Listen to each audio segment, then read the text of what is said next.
प्रार्थना घेऊया. त्यानंतर आपला आजचा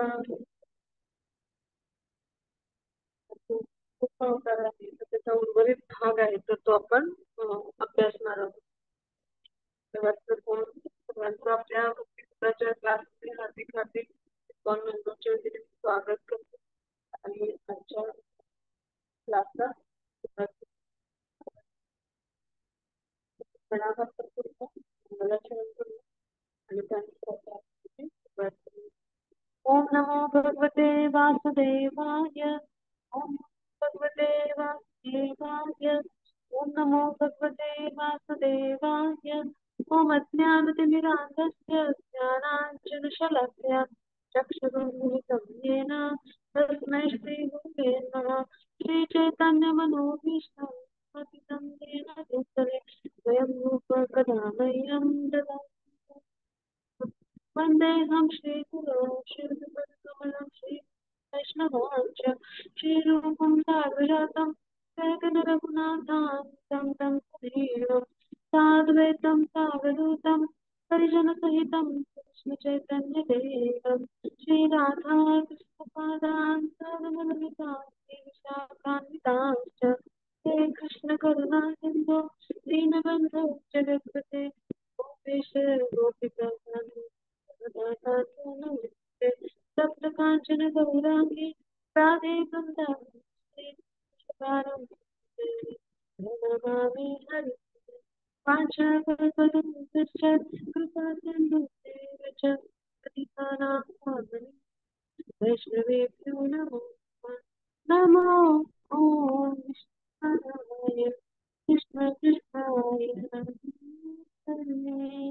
श्रीमते भागवते नमस्ते सरस्वती देवे गौरवाणी विशेष शून्यवादी आसद विषधारी जय श्री कृष्ण जय प्रभु नित्यानंद श्री अद्वैत गदाधर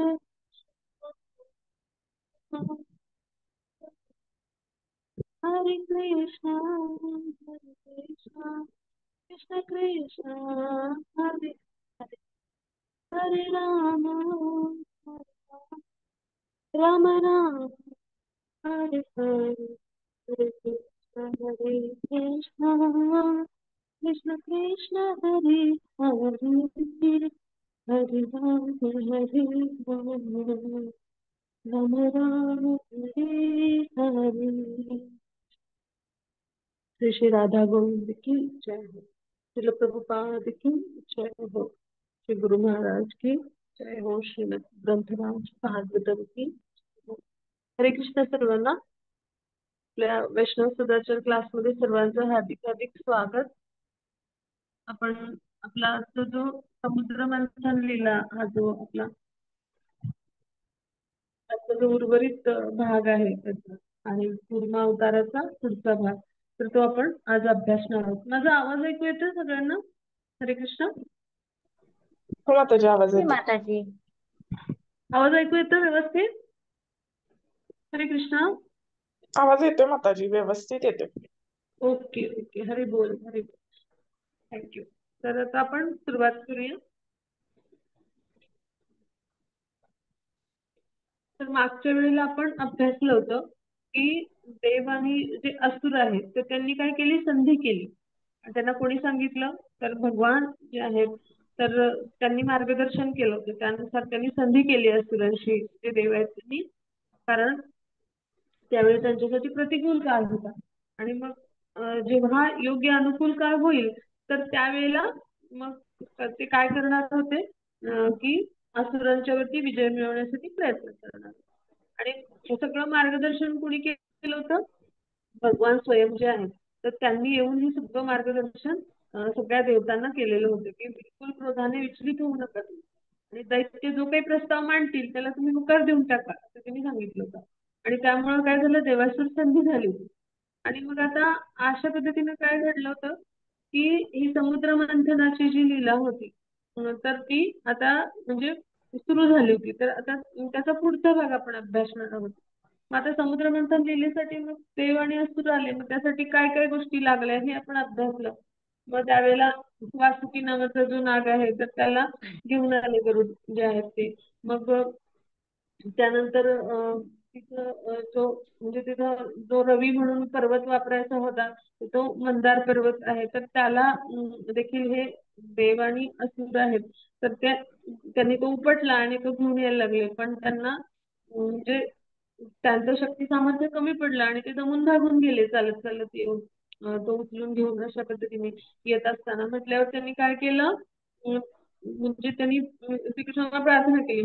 मग म्हटल्यावरती काय केलं भगवानाने आपल्या ह्या सगळ्या पुत्रांची अवस्था पाहिली आणि मग ते स्वतः गरुडावरून तिथे आले आणि त्यांनी काय केलं तर हे सगळे असुर देव त्याचबरोबर इथे जे काही जे काही मंदार जो पर्वत आहे तर त्याला पुढे आणताना जे काही जखमी झालेले असुरगण होते किंवा देवतागण होते तर त्यांना देखील त्यांनी उचलून घेतला. असं सगळ्यांना घेऊन आपल्या गरुडावर देव देवता सगळे असुर यांना घेऊन आणि तो मंदार पर्वतही घेऊन स्वतः भगवान त्याच्यावर बसले गरुडावरती आणि ते जे आहे तर ते तो जो क्षीरसागर आहे तर त्याच्या किनाऱ्याला पोहोचले आणि मग तिथे मंथन जे आहे तर त्या संदर्भात म्हणजे जी काही आहे तर ती लीला जी आहे तर त्या संदर्भात सगळ्या ज्या कृती आहेत तर त्या देव आणि असुर यांच्याकडून सुरू झाल्या. तर त्या कोणत्या होत्या तर सगळ्यात पहिल्यांदा देव जे आहेत तर त्यांनी पाहिलं की भगवान जे आहेत ते मुखाकडे गेले म्हटल्यावर देवता आपण काय केलं ते पण सगळे भगवानांच्या पाठोपाठ गेले. मग असुर काय म्हणाले की आम्हाला शेपुटीचा भाग म्हणजे पुच्छाचा भाग नको. मग भगवान यांनी त्यांचं म्हणणं ऐकलं. मग त्यांना मुखाच्या बाजूला जे आहे म्हणजे वासुकी जो नाग आहे त्याच्या मुखाची बाजू आहे तर ती दोर म्हणून ओढायला त्यांना दिली आणि मग भगवान स्वतः त्या वासुकीच्या शेपटीकडे गेले. म्हटल्यावर देवता लगेच भगवान जे आहेत तर यांचं अनुसरण करणारे देवता असतात. भगवान यांच्यावर श्रद्धा असणारे असतात. मग ते लगेचच शेपटीच्या भागाकडे गेले आणि अशा पद्धतीने शेपटीच्या भागाकडे देवता आणि मुखाच्या भागाकडे असुर या म्हणजे ह्या दोन पक्षांमध्ये हे समुद्र मंथन सुरू झालं. मग मध्यभागी मंदार पर्वत होता आणि मग मंदार जो पर्वत आहे मंदाराचे तर त्या पर्वताला रवी बनवली. पण तो काय झाला तो बुडाला मंथन करायला गेल्यावर समुद्रात बुडाला. त्याला पाठ खालती म्हणजे जो आहे तो आधार असणं आवश्यक होता. म्हणजे आपण जसं ताक घुसळतो रवीने मग त्यावेळेला काय करायचे म्हणजे जे आपण जे काही पात्र घेतो तर त्याचा आधार असतो त्याच्या तळाचा. मग त्याचा आधार म्हणून काय केलं भगवान यांनी काय केलं स्वतः ते कूर्म अवतार धारण केला त्यांनी आणि मग त्या कासवाची पाठ कशी असते खडबडीत असते थोडीशी त्याचं जे कवच असतं पाठीवर आणि त्यामुळे काय झालं तो पृष्ठभाग थोडासा खडबडीत असल्यामुळे त्याच्यावर रवी चांगली फिरली पाठीपुढे म्हणजे तो मंदाराचल पर्वत आणि अशा पद्धतीने ते जे आहे ते मंथन सुरू झालं आणि भगवान जे आहेत तर तिथे असे पूर्ण अवतारात पालखी झोपले की त्यांचा पाठीचा भाग म्हणजे ती कासवाची पाठ आहे तर त्याच्यावर मंदाराचल पर्वत आहे तर तो पाठीपुढे फिरेल आणि मग परत काय केलं भगवान यांनी तर भगवान जे आहेत ते स्वतः इथे चित्रात पहा सगळ्यांनी भगवान जे आहेत तर त्यांनी स्वतः आपल्याला जे आहेत हजारो सहस्त्र अशा पद्धतीचे जे बाहू आहेत तर ते अशा पद्धतीचे त्यांचं रूप त्यांनी धारण केलं आणि ते मंदराचल पर्वत जे आहे तर त्याच्या डोक्यावरती जाऊन बसले. त्यांनी काय केलं त्याला एका हाताने धरलं व्यवस्थित असं की ज्यामुळं मंथन व्यवस्थित होऊ शकेल आणि मग दोन्ही बाजूने एका बाजूनी सूर आणि एका बाजूने असुर. सूर म्हणजे देवतागण आणि असुर म्हणजे हे सगळे असुरगण म्हणजे बली महाराजांच्या अधिपत्याखाली असलेले तर हे म्हणजे ते दैत्य म्हणतात हे सगळेजण मंथन करू लागले. मग भगवान यांनी त्यांच्यामध्ये भरपूर ताकद यावी आणि त्यांनी अगदी संपूर्ण ताकदीने म्हणजे मोठ्या वेगाने मंथन करावं यासाठी त्यांनी काय केलं ते रजोगुणाचं प्रमाण त्यांनी असुरामध्ये वाढवलं आणि अशा पद्धतीने त्यांच्यामध्ये ते समाविष्ट झाले. त्यामुळे जे दैत्य आहेत, असुर आहेत, ते जोरजोरात मंथन करू लागले. मग देवतांमध्ये त्यांनी सत्वगुणाचं प्रमाण वाढवलं, म्हणजे सत्वगुण म्हणून ते समाविष्ट झाले. आणि त्याचबरोबर त्यांनी काय केलं, तर ते वासुकीच्या म्हणजे वासुकी जो नाग आहे त्याच्यामध्ये त्यांनी तमोगुणाचं प्रमाण वाढवलं, म्हणजे तमोगुण म्हणून ते समाविष्ट झाले ना. अशा पद्धतीने जोर जोरात म्हणजे मोठमोठ्याने ते जे आहे जोर जोरात अशा पद्धतीने वासुकी नाग आहे तो मोठे श्वास टाकायला लागला, जसं जोर जोरात मंथन होईल तसं. आणि मोठ्या वेगाने ते मंथन जे आहे ते समुद्राचं सुरू झालं. मग आता काय झालं पुढे, तर त्यामुळं त्या त्याच्या श्वासातून वासुकीच्या जे आहे तर ते बरेचसे असे म्हणजे बरेचसे असे दाहक विषाचे जे आहे तर ते फवारे यायला लागले, धूर यायला लागला. तर त्यामुळे काय झालं, जे देवता आहेत ते भरपूर म्हणजे हैराण झाले आणि असुर पण हैराण झाले आणि बरेच जण गामी येऊ लागले. अशा पद्धतीनं त्यांची अवस्था झाली. मग भगवान यांनी काय केला, असा सुंदर असा म्हणजे खूप छान सगळ्यांना परिश्रम जे आहेत सगळ्यांचे ते हलके होतील असा सुंदरसा असा हलकासा सरींच्या स्वरूपात आणि शीतल वाटणारा असा ढगांचा आकाशात सगळे मेघ एकत्र आले आणि त्यांचा जो पाऊस आहे तर तो या असुरांच्यावर आणि देवतांच्यावर त्यांच्यावर पडेल अशा पद्धतीने त्यांनी लीला केली. आणि त्याद्वारे काय झालं, हे जे गार पावसाच्या पाण्याचे थेंब आहेत त्याच्यामुळं ते सगळे देवदेवता सुखावले, त्याचबरोबर असुर सुखावले आणि ते पुन्हा मोठ्या जोमाने मंथन करायला लागले. मग आता पुढे काय झालं, त्याचं मंथन जेव्हा सुरू झालं तर त्याच्या पुढे काय झालं ते आजपासून आपण अभ्यासणार आहोत. इथपर्यंत आपण अभ्यासलो होतो. मग आता हे जेव्हा मंथन सुरू झालं तर त्यावेळेला हे जे देव आणि दैत्य आहेत तर ह्यांच्यामध्ये आता भगवान यांनी प्रवेश केलेला होता. आणि त्याचबरोबर पाठी म्हणजे पाठचा पृष्ठभाग जो आहे अं, जो तो कासव आहे ते म्हणजे कासवाचा पाठचा पृष्ठभाग जो आहे तर तो म्हणजे पण कोण होते, भगवान होते. म्हणजे खालचा पृष्ठभाग क्षमा असावी. तर तळाचा तळ जो आहे तर तिथं भगवान कासव म्हणून झोपलेले होते आणि त्यांचा पाठीचा पृष्ठभाग तर म्हणजे भगवानच होते तिथे स्वयं. मग मंदराचल पर्वताच्या वरती कोण होते, भगवान सहस्त्र बाहूंनी युक्त असं त्यांचं रूप आहे तर त्या अवतारात भगवानच होते. आणि त्याचबरोबर मंदराचल पर्वतामध्ये पण त्यांनी प्रवेश केला. अशा पद्धतीने सर्व काही भगवान होते. आणि अशा पद्धतीने भगवान जे आहेत तर त्यांनी ही लीला केली. आणि त्यावेळेला म्हणजे देवदेवता आहेत ब्रह्मा, त्यानंतर भगवान शिव, इतर देवता इंद्र त्यांनी काय केली, त्यांच्यावर पुष्पवृष्टी केली. इथपर्यंत आपण व्यवस्थित अभ्यास होतो. मग आता याच्या पुढे काय घडलं तर ते आपण अभ्यासणार आहोत. मग आता हे जे मंथन आहे या मंथनातून हलाहल नावाचं जे विष आहे तर ते उत्पन्न झालं, हे पण आपण अभ्यासलं होतं. म्हणजे क्षीरसमुद्रातील जे विष आहे तर ते सगळं जे आहे तर ते प्राशन करण्यासाठी कशा पद्धतीने ब्रह्माजी आणि भगवान स्वयं सगळे देवदेवता असं हे सगळे गण भगवान शिवजींच्याकडे गेले आणि मग भवानी मातेच्या परवानगीने त्यांनी काय केलं, विष हे प्राशन केलं.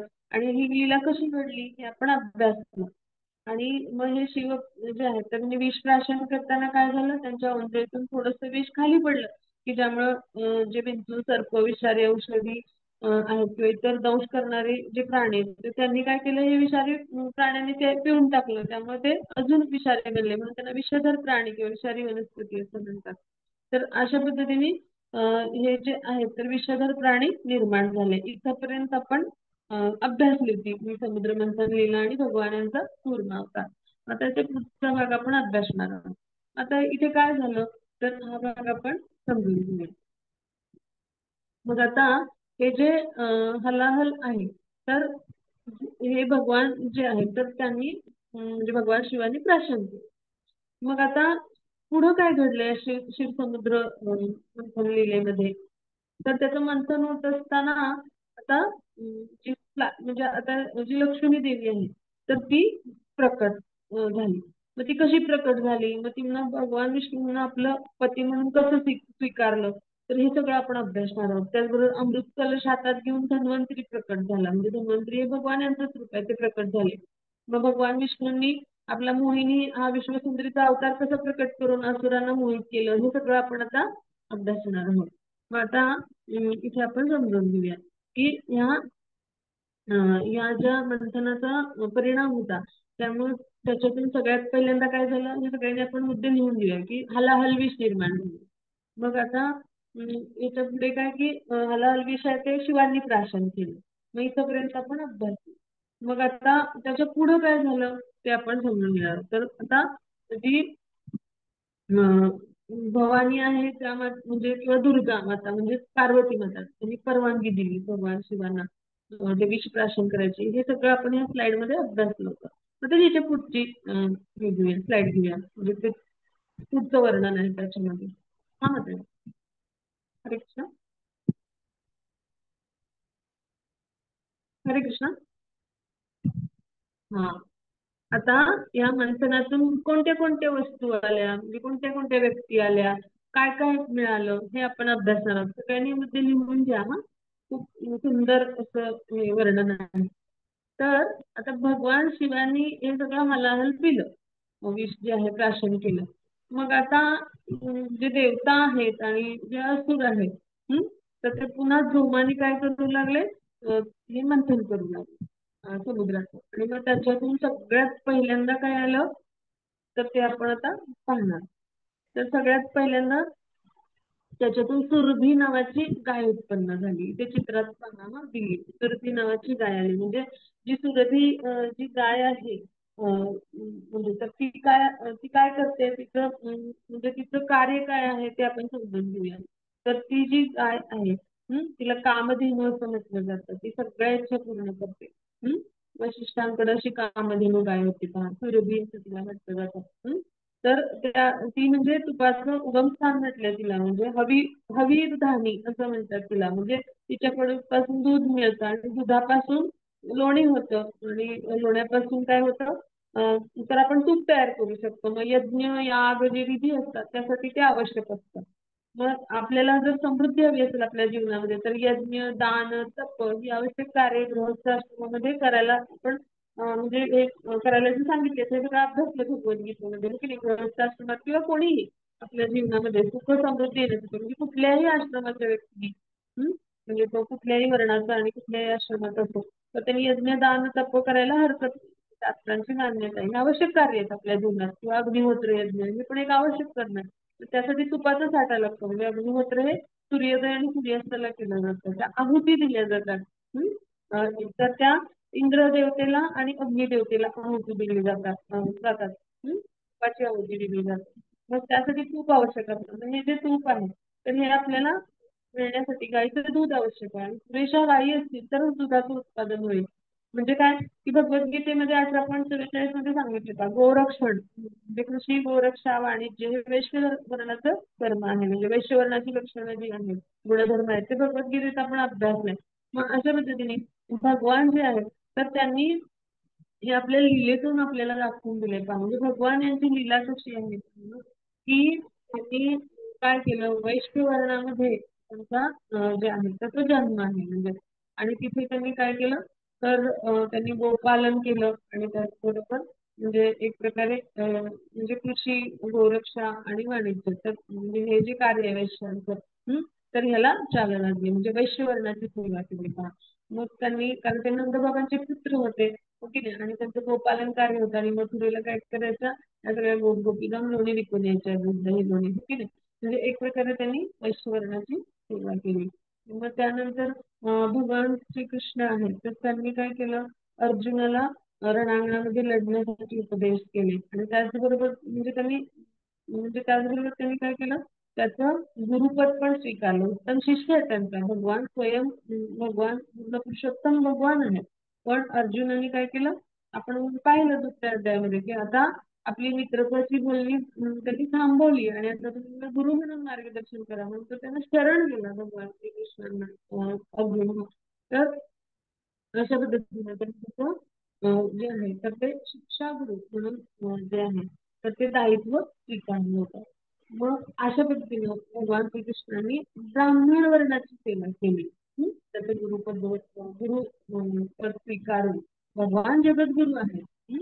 पण तरी देखील अशी सेवा भगवानांनी ब्राह्मण वर्णाची केली हे आपण इथं समजून घेऊया. मग आता भगवान क्षत्रिय म्हणून अनेक लढाया लढले, अनेक असुरांचा वध केला की नाही. त्याने जरासंधाबरोबर अनेक लढाया केल्या.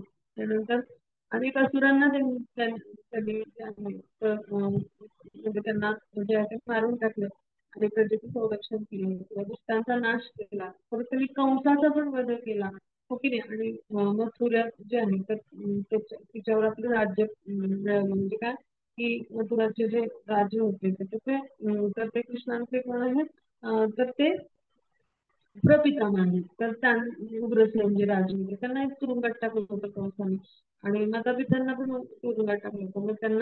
मग त्यांनी काय केलं म्हणजे सुट्ट का केली अशा पद्धतीने त्यांचं पुन्हा तिथे साम्राज्य प्रस्थापित केलं. म्हणजे क्षत्रिय म्हणून ते एक प्रकारे लढले. द्वारका नगरी त्यांनी प्रस्थापित केली. द्वारकाधीश होते ते जगत द्वारकाधीश त्यांना म्हटलं जातं की जे त्यांचं ऑफिस मानलं जातं ते मंदिरात तिथून ते राज्यकारभार पाहिजे.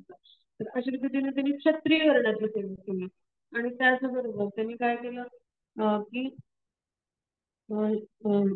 हे तीन तीन वर्णाचा आपण अभ्यास करतो. वैश्य वर्णाची क्षत्रिय ब्राह्मण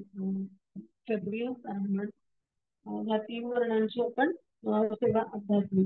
आणि त्याचबरोबर त्यांनी काय केलं की शूद्र वर्णाची पण सेवा केली. ती कशी केली तर ती समजून घेऊया. त्यांनी काय केलं सारथ्य स्वीकारलं अर्जुनाचं. रणांगणामध्ये लढण्यासाठी जेव्हा अर्जुन तेव्हा त्याने रथाचं सारथ्य स्वीकारलं.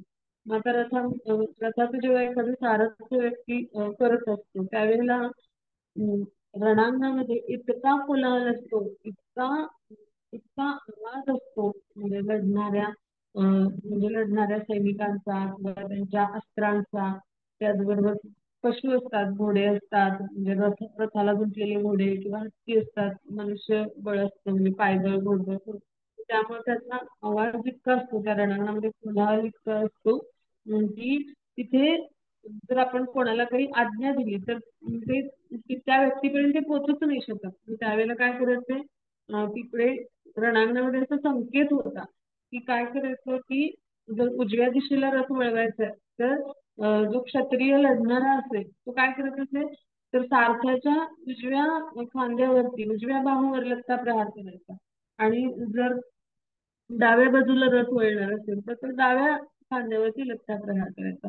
मग अशा पद्धतीने भगवान यांनी लत्ता प्रहारही सोचले अर्जुनाचे. म्हणजे इतके भक्तवत्सल भगवान आहेत पहा.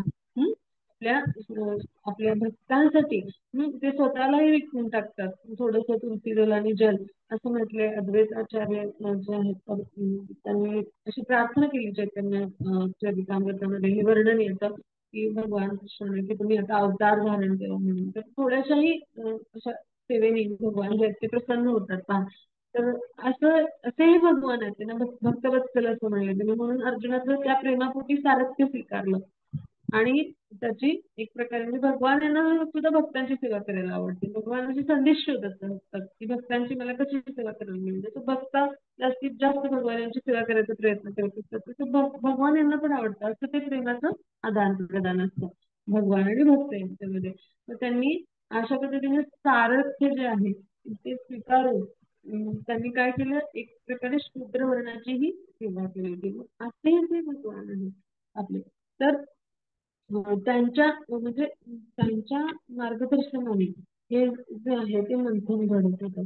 मग आता म्हणून इथं भाग आपण समजून घ्यायला आवश्यक आहे की भगवान यांनी काय म्हटले गोरक्षा म्हणजे भगवान यांनी काय म्हटले गो ब्राह्मण प्रतिपालक असं भगवान यांना म्हटलं जातं. म्हणजे काय की पुढे आपण भागवतात हे अभ्यास पुढच्या स्कंदामध्ये भगवान यांचं असं वर्णन. तर गोब्राह्मण म्हणजे गायी म्हणजे गायी ज्या आहेत तर त्यांचं संरक्षण म्हणजे गायींना माता म्हणतो आपण. 6 मातांपैकी गोमाता ही एक माता आहे आपली. पहिल्या स्कंदात उल्लेख येतो 6 प्रकारच्या माता असतात त्यापैकी गोमाता एक आपली माता.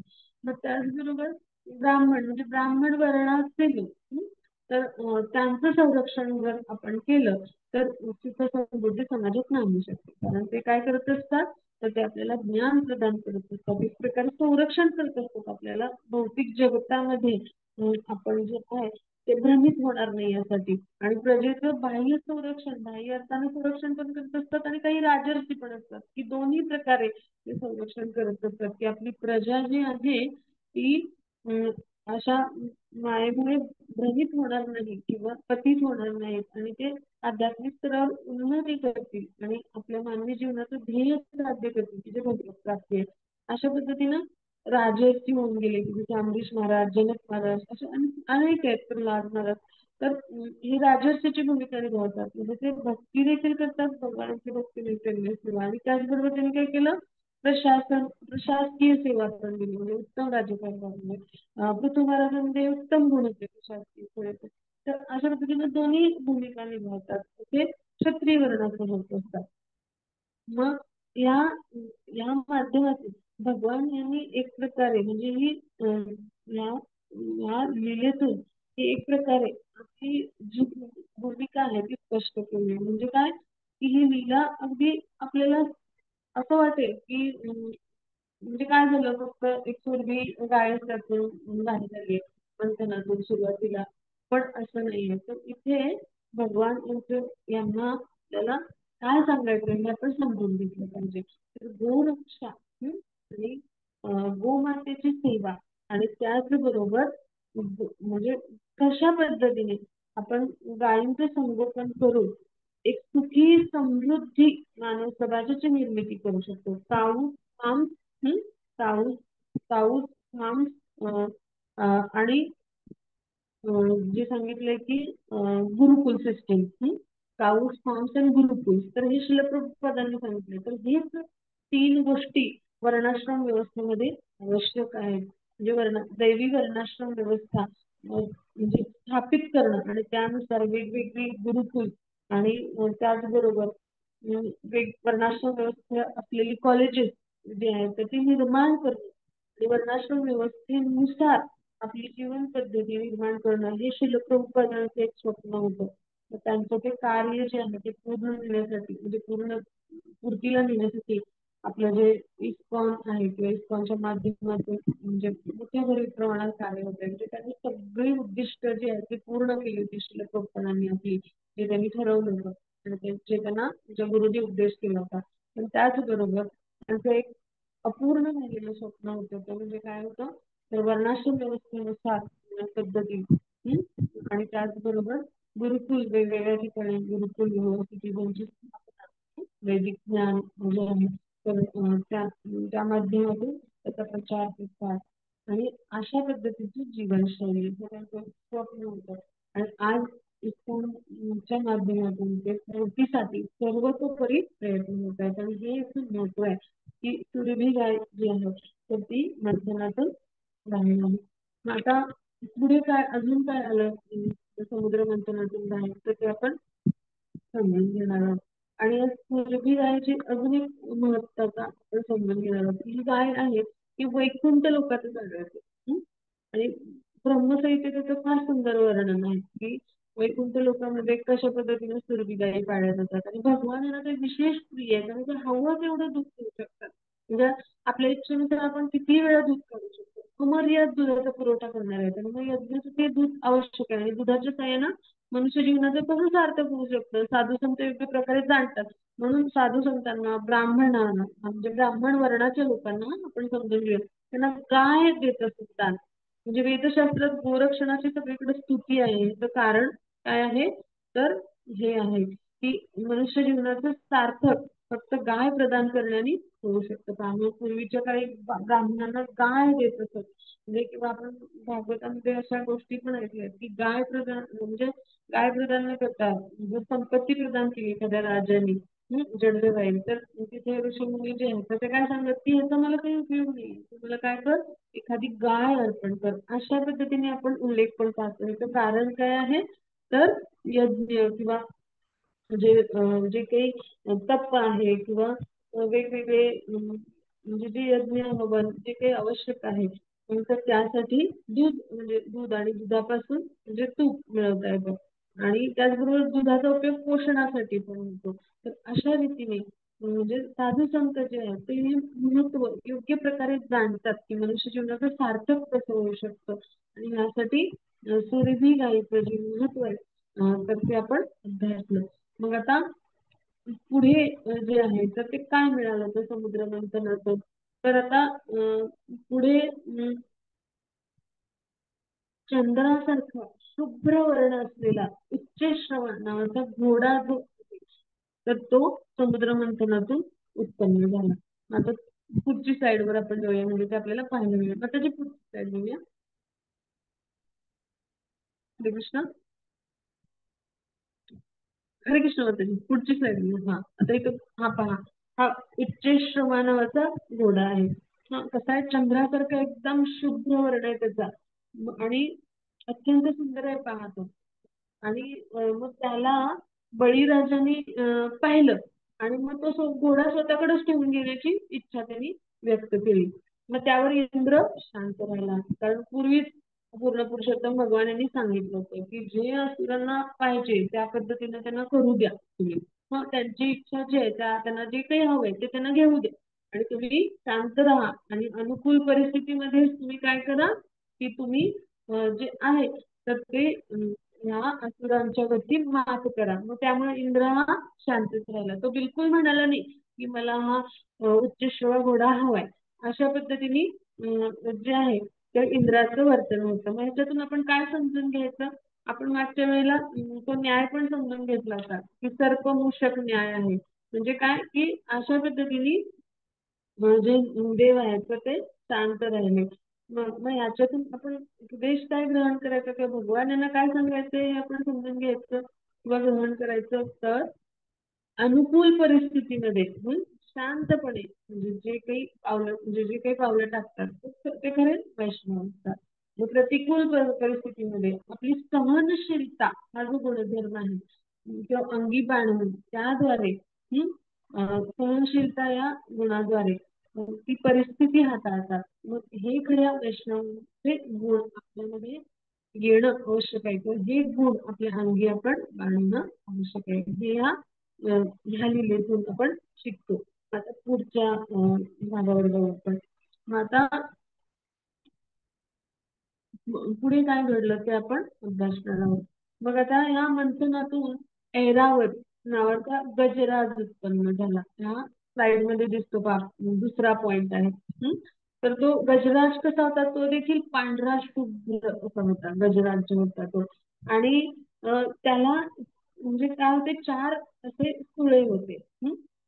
आणि त्या चार दातांनी त्यांनी काय केलं म्हणजे त्याचे इतके सुंदर सुळे होते की त्याचं वर्णन कसं केलंय की ते जे चार दात होते ते इतके शुभ्र होते ते सुळे म्हणजे थोडक्यात की कैलास पर्वत जो आहे तो पांढरा शुभ्र आहे ना कारण हिम पर्वत आहे.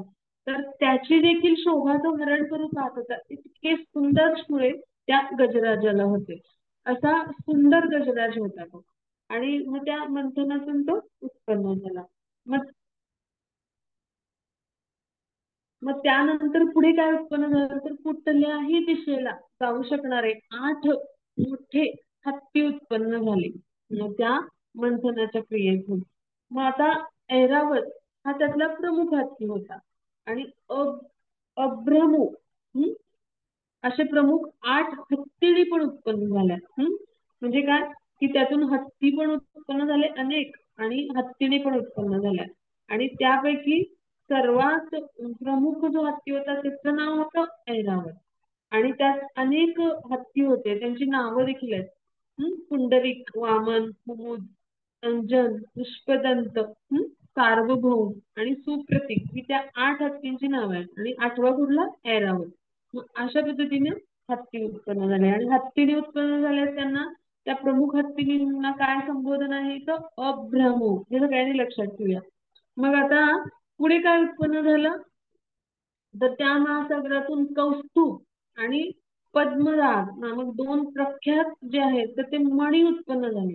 ते 2 मणी जे आहेत तर आभूषण म्हणून आपल्या वक्षस्थळावर धारण करूया अशी भगवान विष्णूंच्या मनी इच्छा निर्माण झाली. आणि मग त्यांनी काय केलं त्यापैकी एक जे कौस्तुभ नावाचा जो मणी आहे तो भगवान जे आहे तर त्यांच्या वक्षस्थळावर त्यांनी जो आहे तर तो धारण केलेला असतो. आपण चित्रात जर पाहिलं तर त्यांच्या वक्षस्थळावर जो आहे तो कौस्तुभ मणी असतो. तर तो तिथे विराजमान असतो आणि खूप सुंदर चमक असते. पहा, जर भगवान विष्णूंना आपण पाहिलं असेल चित्र किंवा भगवान कृष्णांचं, तर वैजयंती माळा गळ्यात असते आणि काय असतं तर कौस्तुभ मणी जो असतो तर तो वक्षस्थळावरती असतो आणि त्याचबरोबर श्रीवत्स चिन्ह असतं. म्हणजे लक्ष्मी जी आहे माता लक्ष्मीचं ते स्थान आहे.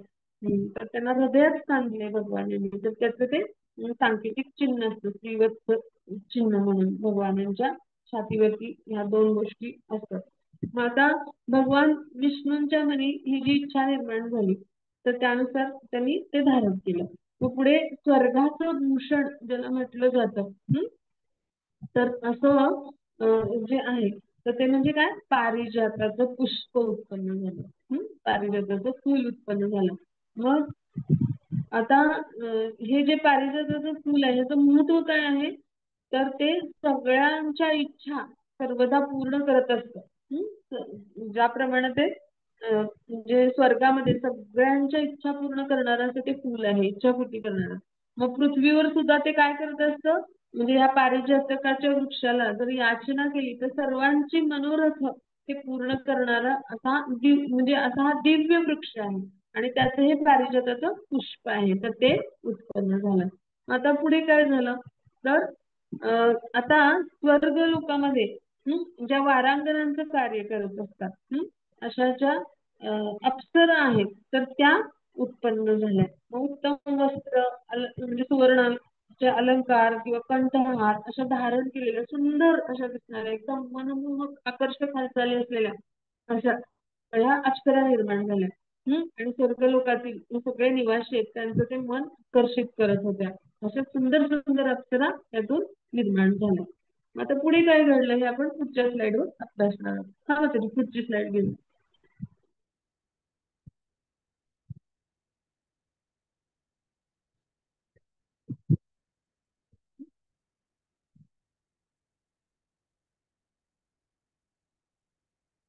अरे कृष्णा हा त्याची पुढची स्लाइड घेऊया जरा. माताजी केली मी. हा आली आली मला दिसली आता. ओके. आता इथे काय निर्माण झालं आता पुढच्या टप्प्यामध्ये तर आता भगवान पुरुषोत्तम श्रीकृष्ण जे आहेत तर त्यांची निष्ठेने सेवा करणारी रमादेवी म्हणजे जिला आपण लक्ष्मी म्हणतो तर ती उत्पन्न झाली. ते चित्रात पहा लक्ष्मी देवी किती सुंदर अशी आहे पण खूप सुंदर असं तिचं रूप आहे का तर ती उत्पन्न झाली. मग एका संगमरवरी पर्वताला उजळून टाकणाऱ्या म्हणजे एखादा संगमरवरी पर्वत म्हणजे पांढरा शुभ्र असतो संगमरवर आणि असा पर्वत संगमरवराचा आणि त्याला उजळून टाकणार असं सौंदर्य असलेली म्हणजे इतकं लख सौंदर्य असलेली आणि कशी तर विद्युल्लतेपेक्षाही अधिक प्रखर म्हणजे इतकं सुंदर तेज म्हणजे ज्याच्या पुढे विद्युलता म्हणजे वीज आहे ती पण कमी पडेल असं प्रखर तेज जे होतं ते म्हणजे या लक्ष्मीच्या म्हणजे श्रीमुखामध्ये होतं म्हणजे अशी प्रकाशमान असं तिचं प्राकट्य होतं. तर भगवान सगळ्या ऐश्वर्याचे स्वामी आहेत आणि मग भगवान जे आहेत तर त्यांची जी आहे तर ती निष्ठेने सेवा करणारी अशी माता लक्ष्मी आहे. मग भगवान जे आहेत तर त्यांची जेव्हा भक्तिमय प्रेममय सेवा करतो म्हणजे श्रीहरीची सेवा आपण करतो तेव्हा की जे सगळ्या ऐश्वर्याचे स्वामी आहेत तेव्हा निश्चितच काय होतं श्री लक्ष्मी माता ज्या आहेत त्या आपोआप त्यांच्या सोबत म्हणजे प्रत्येक भक्ताच्या घरी निवास करत असतात. अशा पद्धतीने लक्ष्मी मातेचा आशीर्वाद जे आहे ते प्रत्येक भक्ताला मिळत असतो जेव्हा तो श्रीहरींची सेवा करत असतो. आणि यासाठी आपण काय केलं पाहिजे आपलं जे काही आहे कर्म ते श्रीकृष्णांना अर्पण केलं पाहिजे. आणि जेव्हा आपण कृष्णांच्या संतुष्टीसाठी कार्य करतो तेव्हा निश्चितच माता लक्ष्मी सुद्धा आपल्यावरती संतुष्ट होत असतात. जेव्हा पित्याच्या संतुष्टीसाठी आपण कार्य करतो तेव्हा माता आपल्यावर संतुष्ट होतच असते. अशा पद्धतीने भगवान यांची कृपा जेव्हा आपण संपादन करतो एक परमपिता म्हणून तेव्हा माता लक्ष्मी यांची सुद्धा आपल्याला कृपा मिळत असते. पण आपण काय करतो मायाशक्तीमुळे मोहित होतो आणि मग काय करतो की आपण समाजामध्ये म्हणजे स्वतःच काहीतरी स्वामी आहोत असं समजून कार्य करतो आणि त्यामुळे काय होतं की आपण एकमेकांशी कुत्र्या मांजरासारखी लढतो संपत्तीसाठी हो की नाही पैशांसाठी किंवा वस्तूंसाठी म्हणजे सगळ्या गोष्टींसाठी लढतो आणि त्यामुळे समाजात कधीच शांतता प्रस्थापित होत नाही.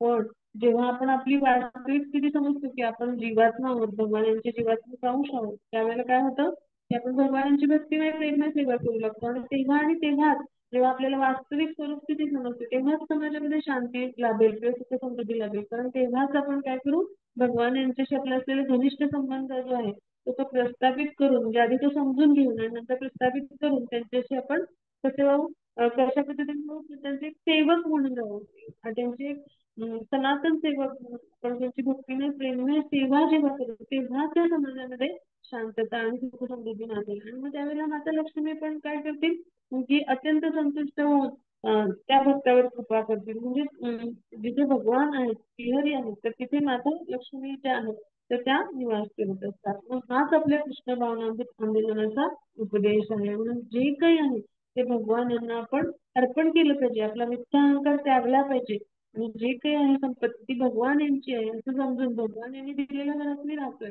भगवान यांनी दिलेली संपत्ती आहे त्याचा मी उपयोग करतोय, तर अशा पद्धतीने आपण आपलं जीवनक्रम आहे किंवा जीवन यापन आहे तर ते करणं आवश्यक आहे. हे आपण या मंथनाच्या वेळेतून शिकलो. पुढे आता जी माता लक्ष्मी होती तिच्या विषयीचं वर्णन खूप सुंदर आहे. तिचं इतकं सुंदर रूप होतं, म्हणजे तिचं वय, अंग कांती, महिमा पाहून सगळे देव मुग्ध झाले. असुर आणि जे म्हणजे देवता पण होते तर सगळे मुग्ध झाले की म्हणजे सौंदर्य होती असं रूप होतं तिचं किंवा रूप लावण्य ज्याला म्हणतो ते असं होतं तिचं. आणि मग देवता आहेत किंवा असुर आहेत किंवा मनुष्य सुद्धा तिला प्राप्त करण्याची इच्छा करू शकेल म्हणजे असं तिचे रूप होतं. आणि सगळ्या ऐश्वर्यांचं उगमस्थान असल्यामुळे म्हणजे सगळेजण तिच्याकडे आकर्षित झाले. मग अशा पद्धतीने जर रूप असेल म्हणजे अशी भाग्य देवता लक्ष्मी माता जी आहे ती प्रत्येकाला मिळावी, तिचा कृपा प्रसाद म्हणजे हवा असा अशा पद्धतीने प्रत्येक भक्त आहे तर तो विचार करत असतो. पण पूर्ण पुरुषोत्तम भगवान यांची जी संपत्ती आहे तर त्याचे स्वामी कोण आहेत, जे काही दिसतं त्याचे स्वामी भगवान आहेत आणि तेच तिचा उपभोग घेऊ शकतात. म्हणजे मग लक्ष्मी देखील कोण आहे, भगवान यांची म्हणजे पूर्ण पुरुषोत्तम भगवान यांचीच एक संपत्तीचा भाग आहे. आणि म्हणून आपण भाग्य देवता किंवा लक्ष्मी मातेचा आपल्याला जर कृपा प्रसाद हवा असेल तर आपण काय केलं पाहिजे, तर पण नारायणांची उपासना केली पाहिजे. नारायणांच्या सेवेत सदैव रत असणारे म्हणजे आहे माता लक्ष्मीची आपल्यावर कृपा होते. म्हणजे पहा की ह्यातून आपण समजून घेऊ की प्रभू रामचंद्रांनी जसं सीतेला जिंकून आणलं आणि रावणाला त्याच्या साम्राज्य सकट उद्ध्वस्त केलं, मग मनुष्य समाजासहित प्रत्येकाला लक्ष्मी देवी हवीशी वाटते. पण ती कोणाची संपत्ती आहे, लक्ष्मी एकमेव पूर्ण पुरुषोत्तम भगवान यांची संपत्ती आहे. हे आपण लक्षात ठेवलं पाहिजे. म्हणजे माता लक्ष्मी म्हणजे सीतामय्या आहे. म्हणजे माता लक्ष्मींना रामचंद्रांपासून विभक्त करून जर रावणाने विजय मिळवण्याचा प्रयत्न केला तर घडलं काय, उलट रामचंद्रांनी सीतेला जिंकून आणलं. याच्यातून आपण समजून घेतलं पाहिजे की परम भोक्ता किंवा भोक्तारम यज्ञ तपसा आपण हा जो श्लोक अभ्यासला ना 5.29 भगवद्गीतेचा, तर त्यामध्ये काय सांगितलं, परमभोक्ता भगवान आहेत. त्यामुळे पूर्ण पुरुषोत्तम भगवान यांची माता लक्ष्मी आहे, ही संपत्ती आहे आणि तेच एकमेव तिचे स्वामी आहेत. आणि त्यामुळं आपण कुणीही अशा पद्धतीनं म्हणजे देवता असतील, असुर असतील, मनुष्याने ती कामना करता कामा नये. आणि जे पूर्ण पुरुषोत्तम भगवान आहेत तर त्यांच्यासह माता लक्ष्मीची आपण पूजा करणं आवश्यक आहे. म्हणजे त्यांना एकत्र करून त्यांची पूजा केल्याविना आपल्याला लक्ष्मीची कृपा प्राप्त होणं अशक्य आहे. म्हणजे हा आपण जो आहे तो भाग आपण समजून घेऊया की भगवान यांच्यासह माता लक्ष्मीची जेव्हा आपण पूजा करतो तर त्यावेळेला भगवान म्हणजे भगवान यांच्यासह लक्ष्मी मातेची आपल्यावर कृपा होते.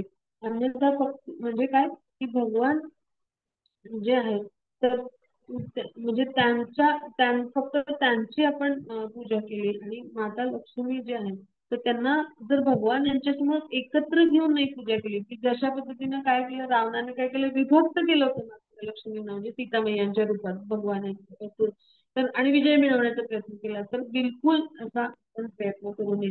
कारण भगवान आणि माता लक्ष्मी यांना एकत्र करून त्यांची पूजा केल्याविना लक्ष्मी मातेची कृपा प्राप्त होणं अशक्य आहे. हा भाग आपण समजून घेतला. मग आता पुढे काय घडलं ते आपण आता या व्हिडिओमध्ये समजून घेणार आहोत. मग आता स्वर्गाचा राजा जो आहे इंद्र, तर यांनी काय केलं, लक्ष्मी करता सुयोग्य असं आसन आणलं बरं का.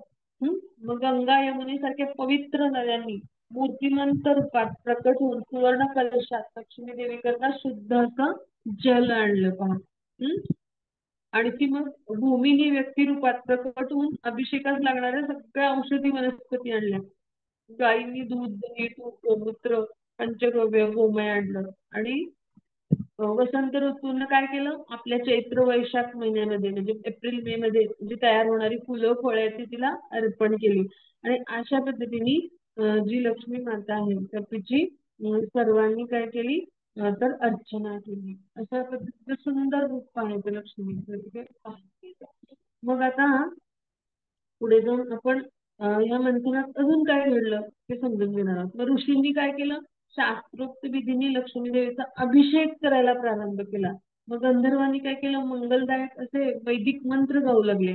मग नटस्त्रिया म्हणजे नटाची भूमिका, अभिनेत्याची भूमिका पार पाडणाऱ्या स्त्रियांनी अशी अतिशय सुंदर अशी नृत्य आणि वेदप्रमाणे गीत प्रस्तुत केली. मग मूर्तिमंत मेघ जे होते ना, प्रत्येकाला आध्यात्मिक जगतामध्ये जे त्याचं रूप आहे, मग मेघांना पण त्यांचं रूप आहे. तर त्यांनी मृदुंग आणि वेगवेगळे वाद्य वाजवायला सुरुवात केली. शंखनाद केला मेघाने आणि गोमुख वाजवली, वेणू वीणा वाजवल्या त्यांनी. आणि ह्या सगळ्या म्हणजे वाद्यांचा अतिशय असा मोठा असा ध्वनी निर्माण झाला. मग आता दिग्गजांनी काय केलं, गंगाजळाचे असे कलश आणले आणि लक्ष्मीदेवीचा अभिषेक केला. आणि त्यांच्या समोर विद्वान ब्राह्मणांनी काय केलं, वेदमंत्राचं पठण केलं. आणि अभिषेक होत असताना लक्ष्मीनं आपलं मूळ रूपविशिष्ट प्रकट केली. तिने हातात काय केलं होतं, कमळ धारण केलं होतं. तर चित्रात पहा ना सगळ्यांनी, महत्वाची आहे लीला. तर तिनं लक्ष्मीनी काय केलं होतं, आपल्या हातात कमळ धारण केलं होतं आणि अतिशय सुंदर दिसत होती का, तिच्या 2 हातामध्ये कमळ आहे. आणि पुरुषोत्तम भगवंता व्यतिरिक्त आणि कोणालाही जाणत नसल्यामुळे ती पतिव्रता शिरोमणी असं तिला म्हटले. आणि असं सुंदर लक्ष्मीचं रूप जे आहे ते प्रकट झालं होतं. मग सर्व मौल्यवान रत्नांचा पुरवठा करून समुद्राने काय केलं, समुद्रदेवाने लक्ष्मी देवीला नेसण्यास आणि अंगावर पांघरण्यास 2 पीतवर्णीय रेशमी वस्त्र अर्पण केली. ती सुंदर वस्त्र परिधान केले लक्ष्मी मातेने. पीतवर्णीय वस्त्र तिने परिधान केले. मग जलदेव वरुण याने काय केलं, मध शोषण करून असे जे एकदम मधाचं भरपूर शोषण करून असे मत्त झाले, म्हणजे असे जे सुदृढ होते असे भ्रमर म्हणजे जे आहे, तर असे जे गुंजारव ज्या पुष्पमाळेवर करतील अशी सुंदर पुष्पमाळा अर्पण केली. म्हणजे ज्या पुष्पमाळेभोवती सुंदर सुंदर भ्रमर ज्यांनी भरपूर मध जो आहे तो शोषण केलं आणि एकदम धष्टपुष्ट आहेत असे. आणि जी गुंजारव करते ते गुंजारव पण कुठल्या करतात, म्हणजे असे जे भ्रमर आहेत तर ते भगवान यांच्या नावाचा हरे कृष्ण त्या मंत्राचा जप करतात. भगवान यांच्या गळ्यामध्ये जी वैजयंती माला असते तर तिच्या ती इतकी सुंदर असते. वैजयंती माला म्हणजे काय, सुंदर सुंदर वनातली जी फुलं आहेत ती आणून वेगवेगळ्या गंधाची फुलांची ती माळा बनते. आणि तिच्यावर भ्रमरांची ताटवे किंवा भ्रमर जे आहेत तर ते गुंजारव करत असतात. हे भगवान त्यांच्या गळ्यातल्या वैजयंती मालेचं मी वर्णन सांगते, सगळ्यांनी लक्ष देऊन ऐकूया. आणि लक्ष्मी मातांच्या गळ्यातील पुष्पमाळेचं वर्णन वेगळं आहे. तर तिथे जे भ्रमर आहेत ते सुद्धा हरे कृष्ण नामाचा जप करतात, भगवान नामच घेत असतात. भगवानांच्या गळ्यातील वैजयंती माळे जे गुंजारव करत असतात. त्याचप्रमाणे लक्ष्मी माता जी आहे तर तिला अशीच सुंदर वनमाळा जी आहे ती जलदेव वरुण यांनी अर्पण केली, की जिथे असे सुंदर म्हणजे भ्रमर आहेत ते गुंजारव करत होते. मग भगवंतांचा अभिषेक करताना दूध, मध, दही, तूप, गोमय, गोमूत्र यांनी स्नान घातल्यावर त्यांनी पीतवस्त्र अर्पण केलं, म्हणजे त्यांना केली जातात. म्हणजे वैदिक विधी नियमानुसार लक्ष्मी देवीचा पण अभिषेक असा संपन्न झाला. मग लक्ष्मी मातेचा अभिषेक जो आहे तर तो होत असताना विश्वकर्मा हा जो प्रजापती आहे त्यांनी काय केलं, की नाना रत्न अशी त्यांच्याकडे जी होती त्यांच्याकडे विविध नाना म्हणजे विविध प्रकारची, नाना रंगाची आणि नाना प्रकारची, तर ती सगळी रत्न आभूषणं दिली त्यांनी लक्ष्मी मातेला. आणि विद्येची देवी सरस्वती हिने काय दिला, हार दिला तिने एक सुंदरसा गळ्यामध्ये, लक्ष्मी मातेच्या गळ्यामध्ये हार आहे का, जडजवळ्याचा हार दिला. ब्रह्मदेवानी कमळ पुष्प दिलं अजून एक त्यांना. आणि त्याचबरोबर नागलोकातील निवासिनी म्हणजे जे नागलोक आहे म्हणजे खाली पाताळामध्ये नागलोक असतो तर त्यांनी 2 कर्णकुंडल म्हणजे कानातले दिले.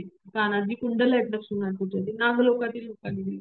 मग लक्ष्मी मातेचा अभिषेक विधी पार पाडून जेव्हा झाला त्यानंतर ती हातात कमळ पुष्प घेऊन आणि हातात माळ घेऊन सगोवार जे सगोवार म्हणजे सभा होती जी देवतांची आणि असुरांची तिथे ती पाहत चालायला लागली म्हणजे काय की तिच्या हातात माळ होती आणि त्या माळेभोवती असे छान भ्रमर गुंजारो करत होते आणि तिचे मुखकमल जे होते ते असे खूप छान होते सलज्ज हस्ते म्हणतात म्हणजे स्त्रिया ज्या आहेत तर त्यांच्यामध्ये खूप असा एक लज्जा हा एक भाव आहे तर अशा पद्धतीने थोडंसं लाजून मुरकून आपण म्हणतो ना अशा पद्धतीचं हास्य त्याला म्हणायचं सलज्ज हास्य अशा पद्धतीने ती सुशोभित होती आणि तिच्या सुंदर गालावरती नागलोकातील लोकांनी जी दिली होती कर्णकुंडल ती विराजमान होती आणि अशी अतिशय सुंदर लक्ष्मी जी आहे तर ती त्या सभेतून देव असुर यांच्या ती सभोवार पाहत चालू लागली आणि तिच्या हातात काय होती कमळ पुष्पांची माळ होती माता लक्ष्मी मातेने काय केलं समुद्राला पिता म्हणून स्वीकारलं तरी सुद्धा ती सदैव नारायणांच्या वक्षस्थळावर स्थितच असते मग आता ब्रह्मदेवापासून इतर जीवांना या म्हणजे जे आहेत तर त्या सगळ्यांना ती आशीर्वाद देते म्हणजे सगळ्या 3 गुणांच्या ती पलीकडे आहे ती क्षीरसमुद्रातून जन्म झालाय तिचा पण तरी म्हणजे असं जरी आपल्या समोर मंथन लीलेमध्ये हे घडलं असेल तिचा जन्म समुद्र मंथन क्रियेतून झालाय पण तिने काय केलं त्वरित नारायणांच्या वक्षस्थळावरचं आपलं नित्यस्थान स्वीकारलं मग तिच्या दोन्ही स्तनावर चंदन आणि केशर यांचे लेप लावलेले होते असे सुंदर वर्णन होते तिच्या पायामध्ये खूप सुंदर असे नुपूर म्हणजे जे पैंजण म्हणतात ते होते आणि ते अत्यंत सुंदर चमचमत होते मग लक्ष्मी देवीने काय केलं गंधर्व यक्ष असुर सिद्ध चारण जे हे वेगवेगळे प्रकार आहेत योनीचे म्हणजे तर त्या सगळ्यामधून आणि स्वर्गातील देव यांच्यामधून फिरत असताना त्यांचं सगळ्यांचं परीक्षण केलं आणि मग ती स्वभावतःच खूप सुंदर आहे आणि मग तिला तिच्यासारखं सर्व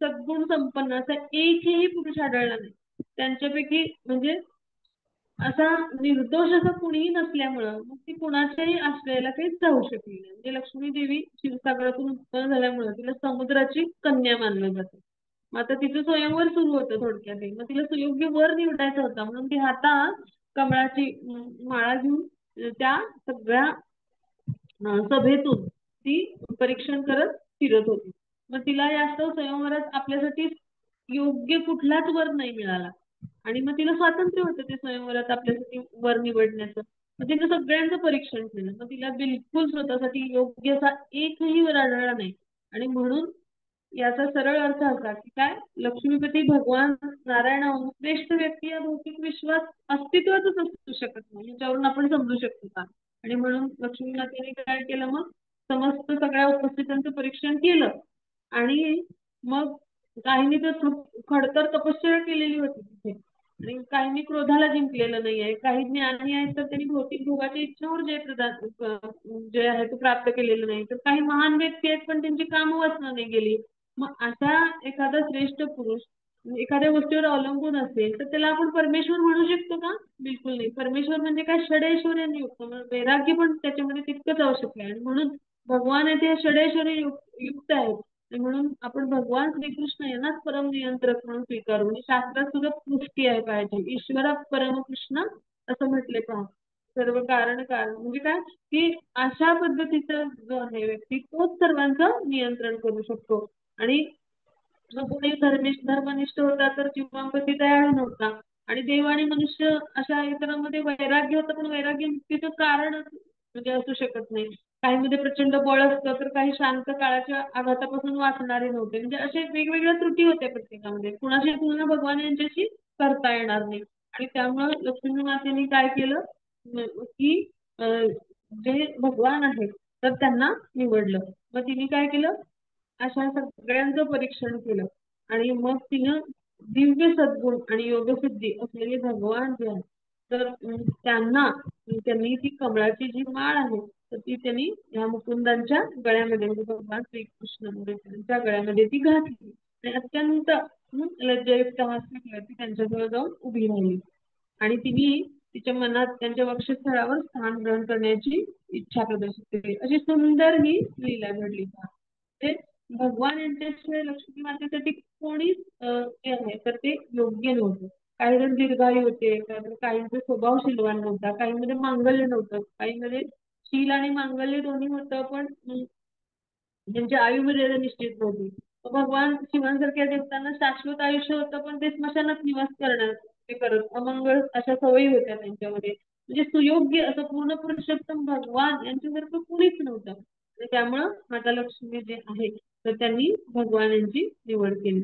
मग त्यामुळं गंधर्व चारणाने काय केलं, आपले शंख मृदुंग ही सगळी वाद्य वाजवली, स्त्रियांनी आपलं नृत्य केलं आणि अशा पद्धतीनं मग ब्रह्मा शिव अंगिरा मुनी यांनी पुष्पवृष्टी केली सगळ्या लोकपालांनी आणि पुरुषोत्तम भगवान यांचा दिव्य महिमा त्यांनी वर्णन केला, वेदमंत्रांचं उच्चारण केलं. आता सगळ्यांच्यावर लक्ष्मी मातेची कृपा दृष्टी झाल्यामुळे सगळे जण अतिशय संतुष्ट झाले. आता पुढे काय घडलं तर ते आपण अभ्यासणार आहोत. आता ही जी लक्ष्मी माता आहे तर तिचं प्राकट्य जे आहे तर ते आपण कसं होतं ते आपण पाहिलं. मग आता जे पुढचा टप्पा आहे तर तिथे आपण काय अजून म्हणजे या समुद्र मंथन लिलेतून आलं तर ते आपण पाहणार आहोत. मग त्यानंतर काय लक्ष्मी मातेनंतर काय प्रकट झालं तर मद्यपांची देवी असणारी कमललोचना असं म्हटलंय तिला वारुणी देवी प्रकट झाली. मग पूर्ण पुरुषोत्तम भगवान जे आहेत तर त्यांच्याकडून अनुमती घेऊन बळी जो आहे बळीराजा म्हणजे जो दैत्यांचा प्रमुख आहे त्याने त्याचा स्वीकार केला. म्हणजे शेवटचा मुद्दा आहे दैवी वारुणी जे आहे तर तिचा स्वीकार केला बळीराजाने. मग आता कश्यपांचे हे दोन्ही पुत्र आहेत देव आणि दानव. मग क्षीरसागराचं मंथन करत असताना काय घडलं पुढं तर अद्भुत असा पुरुष प्रकट झाला. आता पुढच्या स्लाइड मध्ये जाऊ आपण. हा मध्ये पुढच्या स्लाइडला जाऊ.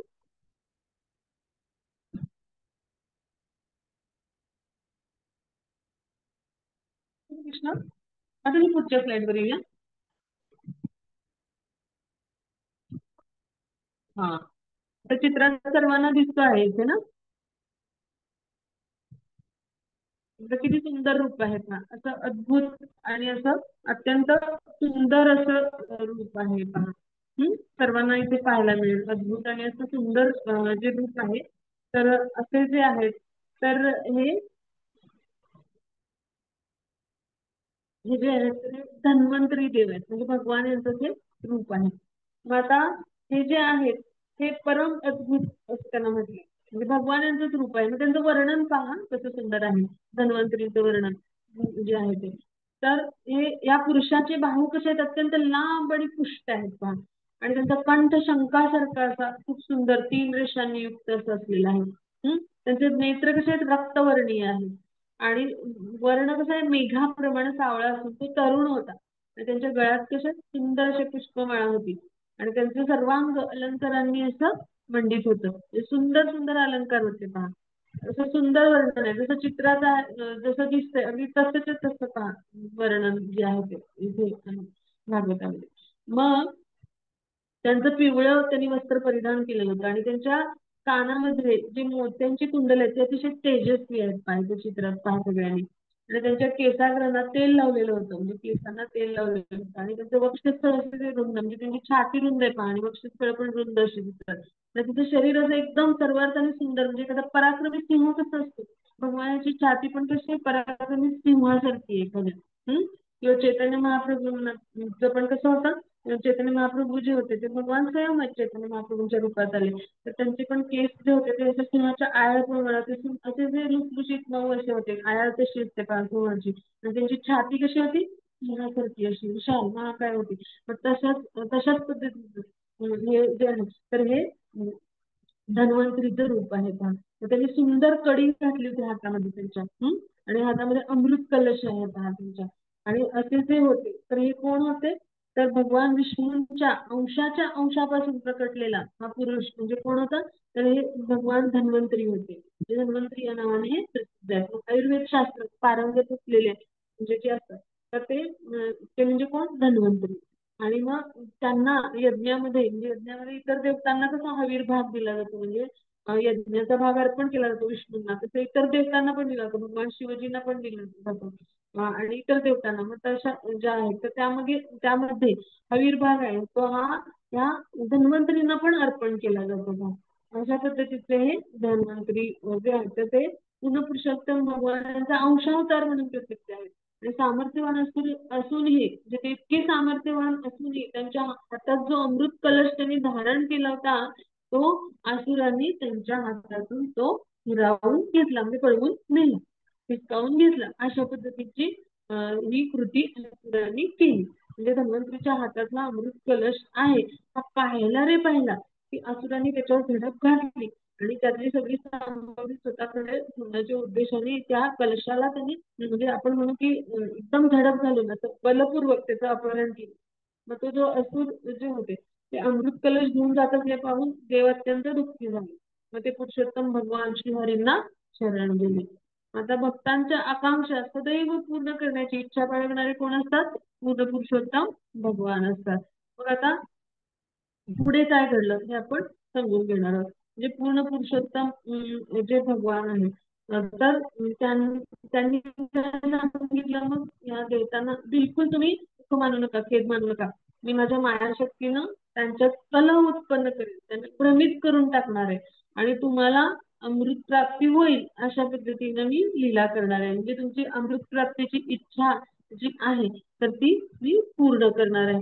अशा पद्धतीनं भगवान जे आहेत तर त्यांनी ह्या देवतांना धीर दिला. मग आता पुढे काय घडलं तर ते आपण आता पुढे पाहूया. हा मग त्याची पुढची स्लाईड घेऊया.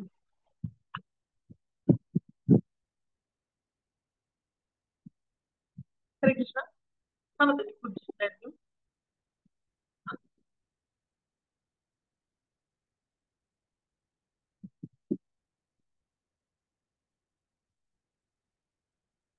मग आता कोण अमृत पिणार म्हणून असुरांमध्ये मोठा कलह उत्पन्न झाला. म्हणजे आता या असुरांनी कलश तर नेला, त्यातला पहिला मुद्दा ही जी स्लाइड आहे त्यातला पाहतो मी. तर कोण आता अमृत पिणार म्हणून त्या असुरांमध्ये ते असुरच आहेत तमोगुणी, त्यामुळे त्यांच्यामध्ये कलह होऊ शकतो. ते मला मला म्हणजे मला अमृत पाहिजे आणि तुला अमृत पाहिजे अशा पद्धतीने ते कलशाला घेऊन ते भांडायला लागले. फार मोठा कलह उत्पन्न झाला. प्रत्येक जण म्हणजे तू प्रथम पिऊ शकणार नाही आणि मी प्रथम पिणार अशा पद्धतीने म्हणजे आधी मी पहिल्यांदा म्हणजे मी पहिला की तू पहिला अशा पद्धतीने त्यांच्यामध्ये कलह भांडण सुरू झालं. मग असुर हे कलहप्रियच असतात. म्हणजे स्वतःची इंद्रिय तृप्ती कशी करून घ्यायची एवढंच म्हणजे अभक्त असुरांचा विचार असतो. भगवान भगवान जे आहेत तर ह्यांना संतुष्ट कसं करता येईल हा त्यांचा विचारच नसतो. असा विचार फक्त दैवी स्तरावर म्हणजे दैवी प्रकृतीमध्ये स्थित असलेला भक्तच करू शकतो. मग हाच फरक आहे अभक्त आणि भक्त यांच्यामध्ये. म्हणजे देवता जे आहेत तर ते कोण भगवान यांचे भक्त आहेत उत्तम प्रतीचे असे दैवी प्रकृतीमध्ये स्थित असलेले आहेत. आणि असुर जे आहेत ते अभक्त आहेत. ते भगवान यांची फक्त ऐश्वर्यांचा उपभोग करतात पण भगवान यांच्यावर ठाम श्रद्धा दृढ विश्वास नसतो. आणि त्यामुळे बहुतांश जे अभक्त लोक आहेत ते एकमेकांमध्ये स्पर्धा करतात. मी आधी की तू आधी अशा पद्धतीने त्यांच्यामध्ये परस्परांमध्ये युद्ध होतं म्हणजे भांडणं होतात. आणि प्रत्येक जण भोग भोगून स्वतःच्या इंद्रियांना तुष्ट करत असतो. याला म्हणायचं आसुरी वृत्ती. म्हणजे लोक कृष्ण भावनेत आहेत त्यांनी ही आसुरी वृत्ती त्यागली पाहिजे. हे आपण लीलेतून शिकायचं, या प्रसंगातून शिकायचं. आपण काय केलं पाहिजे भगवान यांच्या इंद्रियांना कसं तुष्ट करता येईल आपल्याला हे प्रशिक्षण घेतलं पाहिजे. आणि कृष्ण भावनेच्या माध्यमातून आपण इस्कॉन सारख्या म्हणजे संघटनेच्या माध्यमातून प्रशिक्षण घेत आहोत आणि आपलं शुद्धीकरण करून घेतो आहोत. म्हणजे देव आणि भक्त भगवान यांच्या चरणी आश्रित आहेत त्यामुळे भगवान यांना त्यांच्या आकांक्षा पूर्ण करण्याची कळकळ असते. पण असुर आहेत ते कसे असतात तर ते स्वार्थी सुखासाठी एकमेकाशी भांडत असतात. स्वतःच्या स्वार्थासाठी भोगवृत्तीसाठी भांडत असतात किंवा स्वतःची भोगवृत्तीच असते त्यांच्यामध्ये. फक्त त्यांना भगवान जे आहेत तर ते एकमेव परमभक्त आहे ते मान्य नसतं. आणि त्यामुळे ते भगवान यांच्या इंद्रिय सुखासाठी सेवा करीत नसतात तर ते फक्त स्वतःच्या इंद्रिय सुखासाठी सेवा करत असतात. भक्त मात्र भगवान आणि यांच्याच एकमेव इंद्रियांना सुख देण्यासाठी भगवान यांचीच इंद्रिय संतुष्ट करण्यासाठी सेवा करत असतात. आणि ही गोष्ट आपण लक्षात ठेवली पाहिजे. म्हणजे कृष्ण भावनेचा प्रचार आणि प्रसार म्हणजे काय आहे भगवान यांच्या इंद्रियांची दृष्टी आहे. भागवत आणि भगवद्गीतेचं पठण वाचन अभ्यास नामजप आपण जे करतो दिवसभरापासून रात्रीपर्यंत ज्या सेवा करतो भगवान यांना भोग अर्पण करण्यापासून सर्व काही जे काही करतो आपण तर हे सगळं काय आहे तर आपण भगवान यांच्या इंद्रियांची तुष्टी करण्यासाठी केलेली सेवा आहे भक्त म्हणून. आणि म्हणून भगवान जे आहे तर त्यांची आपल्यावरती कृपा होत असते, कारण भगवान जे आहे तर ते भक्तांची तळमळ पाहतात, भाव आणि प्रेम पाहतात आणि अशा भक्तावर कृपा करत असतात की त्यांची प्रत्येक आकांक्षा कशी पूर्ण करेल असं भगवान आपल्यावरती म्हणजे आपली प्रत्येक आकांक्षा पूर्ण करण्यासाठी प्रयत्न करत असतात.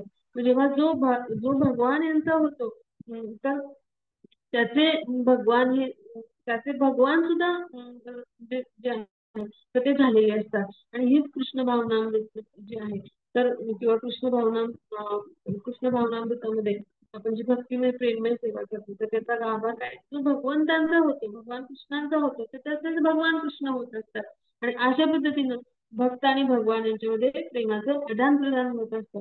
मग हे आपण कृष्ण भक्तीच्या प्रचारामध्ये लक्षात ठेवून जर विचार केला तर आपण यशस्वी होऊ पहा की म्हणजे आपण जे काही करायचं ते भगवान यांच्या इंद्रियांना संतुष्ट करण्यासाठीच करायचं आणि जेव्हा अशा पद्धतीने दृढ निष्ठेने भगवानांच्या इंद्रिय सुखासाठी आपण सेवा करू त्यावेळेला निश्चितच आपल्यावर भगवान यांची कृपा होईल म्हणजे आपण यशस्वी ठरू.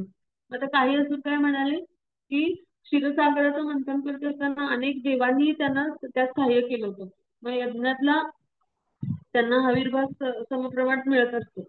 मग त्यामुळं देव म्हणजे जे देवता आहेत तर ते काय करतात तर ते शाश्वत धर्मतत्व प्रतिपादित करतात म्हणजे जी आहेत तर ती काय प्रतिपादित करतात म्हणजे आपली जे धर्मतत्व आहे ते सांगतात की तुम्ही देवांना पण अमृतत्व भाव आहे म्हणजे त्यातले काही असले खूप चांगले होते ते सांगते देवतांनी पण आपल्याला मदत केली आणि आपली धर्मतत्व म्हणजे जी काय ती काय सांगतात की देवतांना पण ह्याचा अमृताचा भाव मिळायला पाहिजे. मग आता असं म्हणजे जेव्हा असं त्यांनी सांगितलं तेव्हा त्यांनी एक प्रकारे काय केलं ह्या असुरांनी जे दुर्बळ असुर होते किंवा बलवान असुर होते त्यांची मनं त्यांनी वळवण्याचा प्रयत्न केला म्हणजे आपल्याला अमृत पाहिजे या इच्छेपोटी दुर्बळ असुर देवांचा पक्ष घेऊन बोलायला लागले आणि मग दुर्बळ म्हणजे ज्यांच्यात बळ नाही असे जे होते त्यामध्ये तर त्यांनी काय केलं स्वाभाविकपणे देवांचा पक्ष घेतला आणि बलवान त्यांनी इतरांना अमृत देऊ नये अशा पद्धतीचा त्यांनी प्रयत्न सुरू केला. म्हणजे अशा प्रकारे असुरांमध्ये पण दोन गट बनले मतभेद आणि कलह निर्माण झाला म्हणजे प्रत्येक जण एकमेकाला अमृत पिण्यापासून परावृत्त करायला लागला का तर जे दुर्बळ घटक होते म्हणजे जे दुर्बळ असुरी लोक होते त्यांना कसं अमृत मिळणार जर बलवान लोकांनी पिलं तर म्हणून त्यांनी काय केलं देवांची बाजू घेतली आणि अशा पद्धतीने त्यांच्यामध्ये पण दोन गट निर्माण झाले आणि मतभेद आणि कलह सुरू झाले. मग आता सगळ्या प्रकारच्या प्रतिकूल परिस्थितीवर उपाय काढणारे एकमेव कोण असतात पूर्ण पुरुषोत्तम भगवान.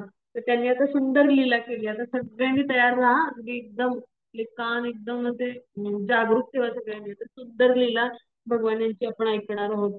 खूप सुंदर असं त्यांनी स्त्रीरूप आहे तर ते प्रकट केलं भगवान विष्णू जे त्यांनी अत्यंत अद्भुत अवर्णनीय असं सुंदर स्त्रीरूप प्रकट केलं त्याला मोहिनी मूर्ती असं म्हटलंय म्हणजे मोहिनी मूर्ती अवतार असं म्हटलं जातं त्या भगवानांच्या रूपाला मोहिनी मूर्ती अवतार रूप असं म्हटलं जातं इतकं प्रेक्षणीय होतं इतकं सुंदर होतं तिचं वर्णन असं नवीन काळा नवीन जो असा श्याम म्हणजे श्याम असं म्हणजे सावळा म्हणू आपण सावळा रंग म्हणतो ना आपण म्हणजे जसा मेघ असतो सावळा असा तर तशा पद्धतीचं श्याम कमळाप्रमाणे श्याम कमळ म्हणजे काय की जसा मेघ असतो श्याम वर्णाचा असं अशा रंगाचं ते कमळ असतं.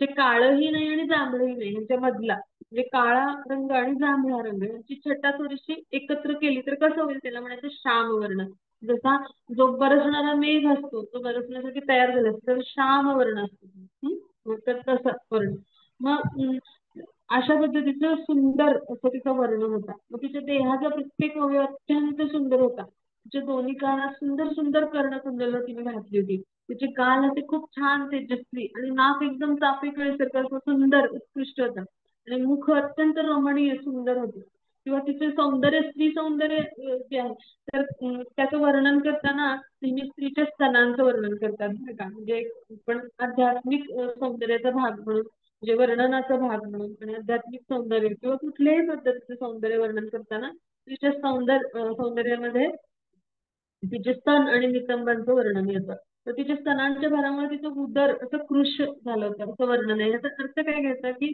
तिचं जे म्हणजे तिचे जो तिची जी कटी होती ती अत्यंत म्हणजे कमनीय होती आणि तिचे स्तन होते ते अत्यंत सुंदर असे रेखीव होते आणि तिचं मुख आणि देहाचा सुगंध यामुळं सगळे भ्रमर असे आकर्षून तिच्या भोवतीच गुंजारा करत होते. अशी सुंदर मोहिनी मूर्तीच म्हटले त्याला. सुंदर रूप होतं तिचं आणि नेत्र कटाक्ष असे तिचे सुंदर होते की म्हणजे ते पाहून सुद्धा म्हणजे सर्वजण आकर्षित होऊ लागले. आणि मग तिने आपल्या गळ्यामध्ये म्हणजे कंठार आणि अत्यंत सुंदर सुंदर अलंकार परिधान केलेले होते आणि तिने तिचे जे केस होते तर ते असे सुंदर केश म्हणजे केश रचना तिची केलेली होती आणि त्याच्यामध्ये मोगऱ्याचा असं सुंदर तिने गजरा घातला होता आपल्या केशबंधामध्ये. आणि त्याचबरोबर सुंदर निर्मळ असं वस्त्र तिने परिधान केलं होतं. तिचे सुंदर सुंदर असे कंठ होते आणि तिचे बाजूबंद असे सुंदर सुंदर म्हणजे असे बाजूबंदाने ते सुशोभित केलेले होते. आणि त्याचबरोबर म्हणजे तिचं जे नितंब आहे तर ते कसं त्याचं वर्णन किती सुंदर केलंय पहा. म्हणजे ह्यापेक्षा सौंदर्य असूच शकत नाही एखाद्या स्त्रीचं. आणि भगवान यांनी स्वयं मोहिनी मूर्तीचं जे आहे ते अवतार प्रकट केलाय का तर सौंदर्य कसं होतं ते तर सागर जो आहे सौंदर्य म्हणजे जे आहे तर ते कसं आहे एखाद्या सागरामध्ये जसं एखादं पेट असतं ना तर तशा पद्धतीचं सुंदर असे तिचे नितंब होते पहा. आणि तिने पायामध्ये पैंजण घातलेलं होतं आणि ते आपलं असं सुंदर स्मित करून भगवान कसं छान स्मित करतात हो की नाही. किती सुंदर स्मित असतं ना भगवानाचं. आता तुम्ही सगळेजण श्री श्री राधा गोविंद यांना पाहता पहा तर किती सुंदर स्मित असतं की नाही भगवान यांचं. तर असंच सुंदर स्मित कारण भगवान यांनी ते अवतार धारण प्रकट केलाय मोहिनीवरती असं छान मनमोहन टाकणारं असं स्मित जे आहे तर ते तिथं होतं आणि ती सगळ्यांच्यावर कटाक्ष टाकून अशा पद्धतीनं ती त्या देवतांच्या आणि असुरांच्या सभेमधून ती चालत होती. मग तिला पाहून सगळ्या असुरांच्या सगळ्या अंतःकरणामध्ये अपरिमित म्हणजे त्याला काही मर्यादाच नाही अशा पद्धतीच्या कामभावना निर्माण झाल्या आणि त्या उत्तेजित झाल्या. आणि प्रत्येक जणाला वाटू लागलं की आपण हिला आता प्राप्त केलंच पाहिजे आणि प्रत्येक असुर तिला प्राप्त करण्याच्या वासनेने झपाटून गेला. म्हणजे भगवान यांनी असुरांची कामवासना जी आहे ती व्यक्त करण्यासाठी सुंदर स्त्रीचं रूप धारण केलं आणि त्या सौंदर्याचं वर्णन जे आहे ते आपण अभ्यासलं. आता मोहिनी मूर्ती अवतार असं सुंदर होतं की असुरांना त्यांनी लुब्ध करून टाकलं होतं. मग आता मोहिनी मूर्तीवर लुब्ध होऊन काय केलं असुरांनी तिला अमृत कलश देण्याचं मान्य करून टाकलं आणि तिने युक्तीने ते अमृत देवांना देऊन टाकलं. तर ही आता ही लीला कशी घडली तर हे आपण समजून घेणार आहोत. मग आता हे कशा पद्धतीने ही मोहिनी मूर्ती जी आहे तर तिने ही सगळी लीला केली तर ते आपण समजून घेणार आहोत. मग तिने काय केलं मोहिनी मूर्तीने असुरांनी जो कलश त्यांच्या ताब्यात ठेवला होता तर तो त्यांच्याकडून तिने हस्तगत केला. मग त्या असुरांनी काय केलं तर तो त्या रूपवान स्त्रीला म्हणजे ती मोहिनी मूर्ती जी आहे तर तिला तिच्या सौंदर्यावर मोहित झाले ते सगळे असुर आणि तिच्याकडे अत्यंत आकृष्ट झाले. आणि मग अमृताच्या वाटणीवरून त्यांचं म्हणजे भांडण ते सुरूच होतं. मग त्यांनी काय केलं त्या मोहिनी मूर्तीला मध्यस्थ म्हणून स्वीकारलं. आणि मग त्यांच्या या दुर्बळपणाचा म्हणजे लाभ घेऊन भगवान जे आहेत म्हणजे ते मोहिनी अवतारात आहेत भगवान आहे मोहिनी मूर्ती स्त्री अवतारात आहेत त्यांनी निक्षून सांगितलं बरं का सगळ्यांनी लक्ष देऊन ऐकलं. मी जो काही निर्णय घेईन आता तो सगळ्यांनी मान्य केला पाहिजे ना असं सांगितलं भगवानांनी म्हणजे त्या मोहिनी मूर्तीने. मग असुरांनी तिला तसं करण्याचं वचन दिलं.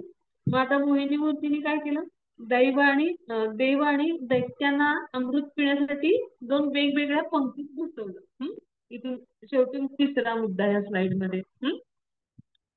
तर त्यांनी काय केलं तर देव आणि दैत्यांना दोन पंक्ती केल्या वेगवेगळ्या आणि त्याच्यात आता अमृत पान त्यांना करणार आहे मी असं त्यांनी सांगितलं आणि बसवलं दोन वेगवेगळ्या पंक्तीमध्ये. मग आता अमृत जे आहे तर पिण्यासाठी असुर हे अयोग्य आहे. ही मोहिनी मूर्ती म्हणजे भगवान यांना माहिती आहे तिला चांगलंच माहित होतं. मग त्यांनी काय केलं फसवून ते सगळं अमृत देवामध्येच वाटून टाकलं. आणि मग आता ते कसं वाटलं तर ते आपण समजून घेणार आहोत. मग तिथे काय घडलं म्हणजे असुर अमृत पिण्यासाठी हे अयोग्य आहेत हे भगवान यांना तर नक्की माहिती आहे. मग त्यांनी ही लीला नेमकी कशी पद्धतीने सिद्ध केली तर त्यांनी जी लीला आहे तर ही करत असताना काय केलं तर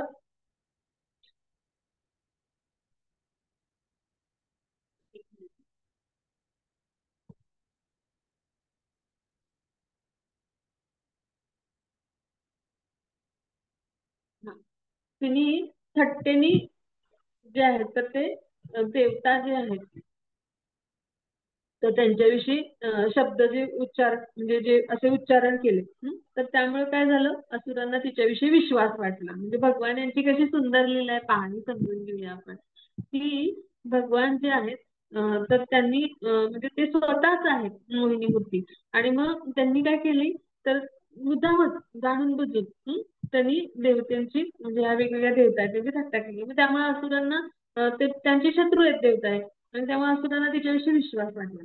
मग तेव्हा अमृत पात्र घेऊन म्हणजे किंचित तसं स्मित आणि अशा पद्धतीचं स्मित हास्य करत आणि एकदम गोड शब्दांनी जे पुरुषोत्तम भगवान आहेत मोहिनी मूर्ती रूपात ते काय म्हणाले दैत्यांना की तुम्ही आता म्हणजे मी जे काही करणार म्हणजे जे काही निर्णय घेणार ते तुम्ही मान्य करणार असाल तरच मी हे सगळं मध्यस्थाची भूमिका पार पाडेल.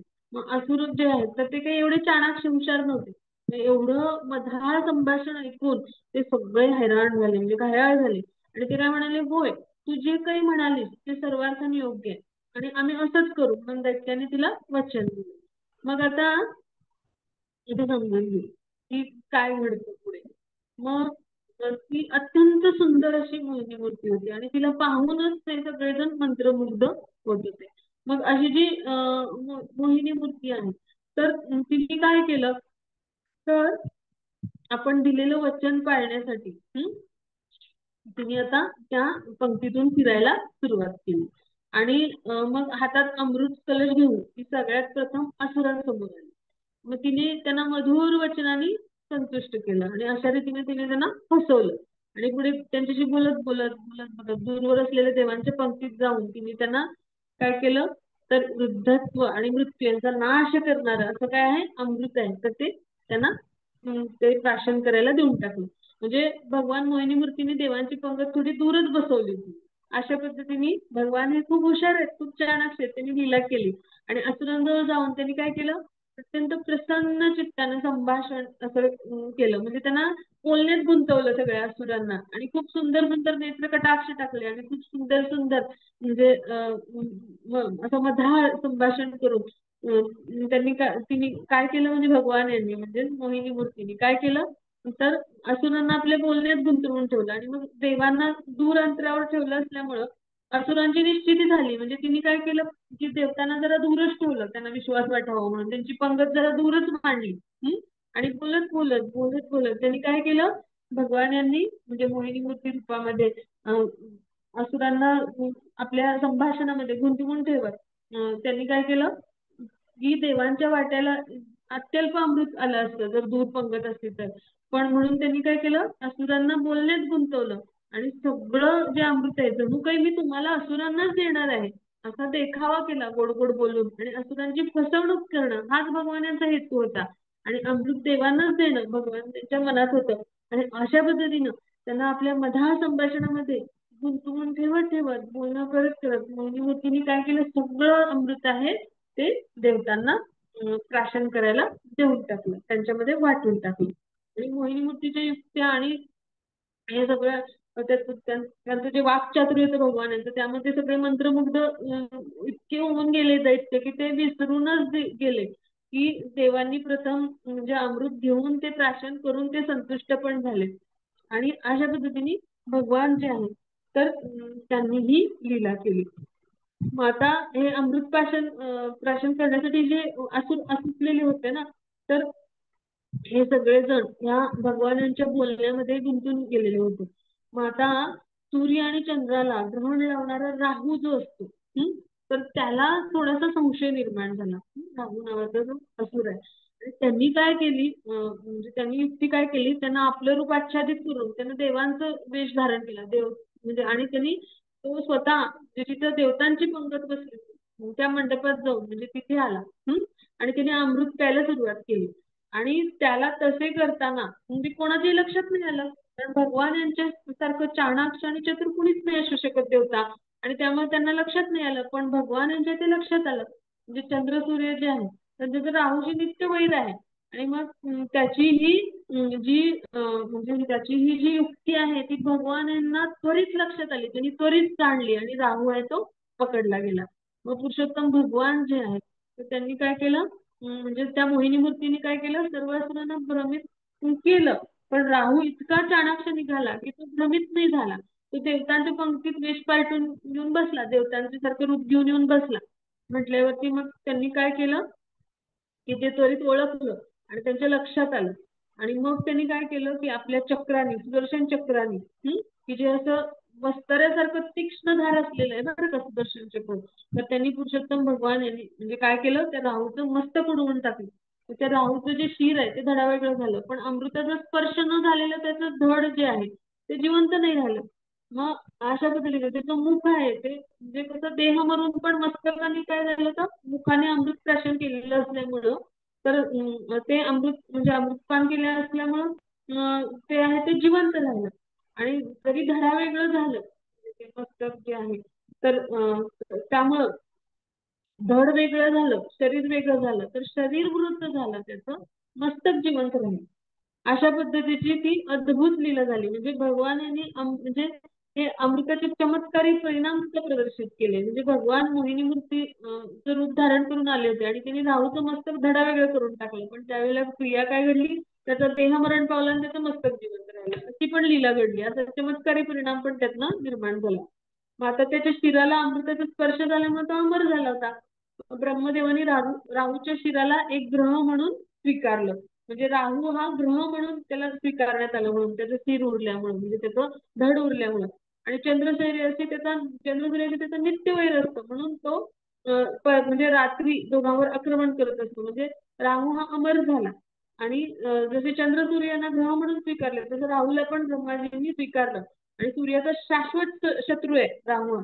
आणि त्यामुळे पौर्णिमा अमावस्येच्या रात्री तो काय करतो, चंद्र आणि सूर्य दोघांचाही शाश्वत शत्रू, त्यांच्यावर आक्रमण करतो पहा. अशा पद्धतीनं ते कार्य घडत असतं. मग आता हे सगळं घडल्यानंतर पूर्ण पुरुषोत्तम भगवान जे आहेत की जे त्रिगुणाचे स्वामी आहेत, त्यांनी काय केलं, बहुतेक साऱ्या देवतांनी अमृत करून टाकलं होतं. म्हणल्यावर त्यांनी आपलं मूळ जे आहे तर ते मूळ रूप जे आहे ते प्रकट केलं. आता पुढे जाऊ आपण पुढच्या स्लाइड मध्ये.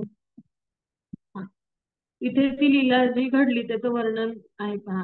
ही जी देवतांची पंगत आहे आणि दानवांची पंगत आहे, तर अशी वेगवेगळी पंगत होती. मग इकडे दूर मोहिनी मूर्तीची म्हणजे जी छबी आहे पहा, ते तिच्या पाठीमागे, साडीतून पाठीमागे दिसतात पहा, साडीच्या पलीकडे तिकडे असुर बसले होते आणि इकडे देवता होते. मग इथे राहू येऊन बसला. मग त्याचं धड आहे ते सुदर्शन चक्रांनी भगवान यांनी ते वेगळं केलं आणि त्यामुळं तो दंडित झाला. तर ही लीला तिथे घडली. आणि मोहिनी मूर्तीचं पहा सौंदर्य किती म्हणजे आहे, तर ते आपण या चित्रात पाहू शकतो. आणि अमृताचा कलशही तिथे आहे. तर ही लीला अशी सुंदर पद्धतीने घडली. मग आता पुढे काय झालं हे आपण पाहू. थांबा, त्याची पुढची स्लाइड घेऊ.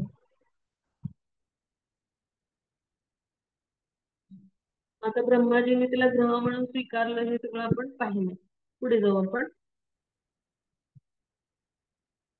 थांबा, त्याची पुढची स्लाइड घेऊया.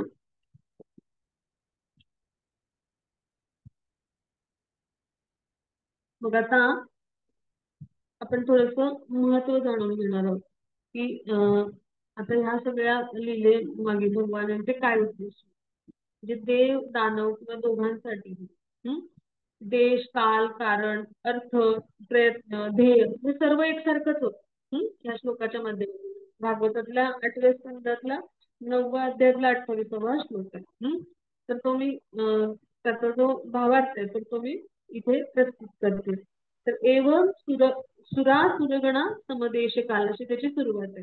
म्हणजे काय की देव दानव दोघांसाठी देश काल कारण अर्थ प्रयत्न ध्येय सगळं सगळं एकसारखं होतं, पण त्यांची फलप्राप्ती मात्र वेगळी होती. तर भगवान यांच्या चरण कमलांचा ज्यांना आश्रय घेतला त्यांनी, म्हणजे चरण कमलांचे रज बनून जे राहिले म्हणजे ते देव होते, त्यांना सहजपणे अमृत मिळालं. पण दानवांनी काय केलं, भगवत चरणांचा आश्रय नाही घेतला, तर त्याचं फळ नाही मिळालं. म्हणजे भगवद्गीतेत आपण 4.11 मध्ये अभ्यासले पहा, ये यथामा प्रपद्यन्ते तांस्तथैव भजाम्यहम्. म्हणजे कधी व्यक्तीच्या भावनेने परमेश्वराच्या चरण कमलांचा आश्रय ग्रहण करते, त्यानुसार त्या व्यक्तीला वर अथवा दंड देणारे असे सर्वोच्च न्यायाधीश स्वयं भगवान जे आहेत ते असतात, म्हणजे परमेश्वर आहे. मग आता हे सगळं आपण का समजून घेतोय, जर कर्मी असेल एखादा आणि भक्त असेल एखादा, तर ते एकाच वेळी एकाच स्थानी एकाच वेळी आणि तितकीच शक्ती आणि एकच ध्येय ठेवून जर कार्य करत असले तरी परिणाम त्यांना वेगवेगळे प्राप्त होतात. त्याचे उदाहरण आहे. म्हणजे कर्मी मनुष्य काय करतो, जन्ममृत्यूच्या चक्रात फिरत राहतो. तर तो कधी वरच्या ग्रहलोकात जातो तर कधी खालच्या ग्रहलोकात, म्हणजे जसं कर्म त्यानुसार, म्हणजे कर्मचक्रानुसार तो जन्ममृत्यूच्या चक्रात अडकून त्याची कर्माची फळं भोगत असतो. पण या उलट जर तो कर्मी आहे तो भक्त बनला आणि भगवानांच्या चरण कमलांचा त्यांनी जर आश्रय घेतला तर त्याच्यावर भगवत कृपा होत असते पहा. आणि जर तो अभक्त राहिला तर ते म्हणजे तर त्याला काही त्याचं फळ मिळत नसतं. रात्रंदिवस नास्तिक स्वतःच्या प्रयत्नावर प्रचंड विश्वास ठेवतात जसे असुर होते आणि दिवस रात्र कठोर परिश्रम करतात, पण स्वतःच्या प्रारब्धाहून त्यांना अधिक काहीही मिळू शकत नाही पहा. म्हणजे काय की भगवत भक्त जेव्हा एखादा व्यक्ती बनतो तेव्हा त्याला भगवत धामाची प्राप्ती होते आणि मानवी जीवनाचं जे ध्येय आहे, तर ते यशस्वी होतं. पण जर आसुर बनले तर काय होतं, ते दांडिकच होतात भगवानांच्याकडून. आणि त्याचबरोबर कर्मी मनुष्य काय होतो, तर जन्ममृत्यूच्या चक्रामध्ये अडकून पडतो बा. आणि ह्यासाठी आपण काय केलं पाहिजे, भगवानांचा मी भक्त कसं बनेल हे प्रयत्न आपण केले पाहिजे. कृष्ण भक्त निष्काम अतएव शांत भुक्ती मुक्ती सिद्धी कामी सकली अशांत. म्हणजे काय की असा जो भक्त असतो तर तो कसा असतो, तर तो म्हणजे इंद्रियांची जी इच्छा करणारे कर्मी असतात किंवा परमेश्वरात विलीन होऊन पाहणारे जे ज्ञानी असतात किंवा सिद्धींच्या प्राप्ती लागलेले असुसलेले योगी असतात, ते सर्व अशांत आणि त्यांच्या अंती म्हणजे त्यांच्या म्हणजे जीवनाच्या अंती त्यांची मती कुंठित झालेली असते. स्वार्थाचा लवलेशही नसणारा असा आणि पूर्ण पुरुषोत्तम भगवान यांचा महिमा प्रचार करणारा आणि त्यांना संतुष्ट करण्याची एकमेव इच्छा बाळगणारा असा फक्त भक्तच असतो. आणि ही भक्ती योगाची सगळी शुभ फळं त्याला सहज प्राप्त होतात. तर हे म्हणजे हा सगळा आता भक्तीचा अर्थ आहे. आपण पुढे जाऊ.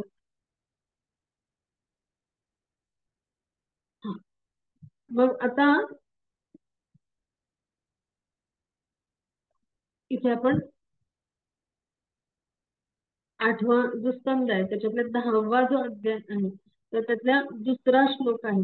तर त्या श्लोकामध्ये भगवान यांनी आता परत पुढे काय केलं हे वर्णन आलंय, तर ते चित्रात पहा सगळ्यांनी. भगवान यांनी सगळी लीला केल्यानंतर काय केलं तर ते आपण पाहणार आहोत. म्हणजे परस्परांच्या द्वेषामुळे देव आणि दैत्यांच्या युद्धाला तोंड फुटलं.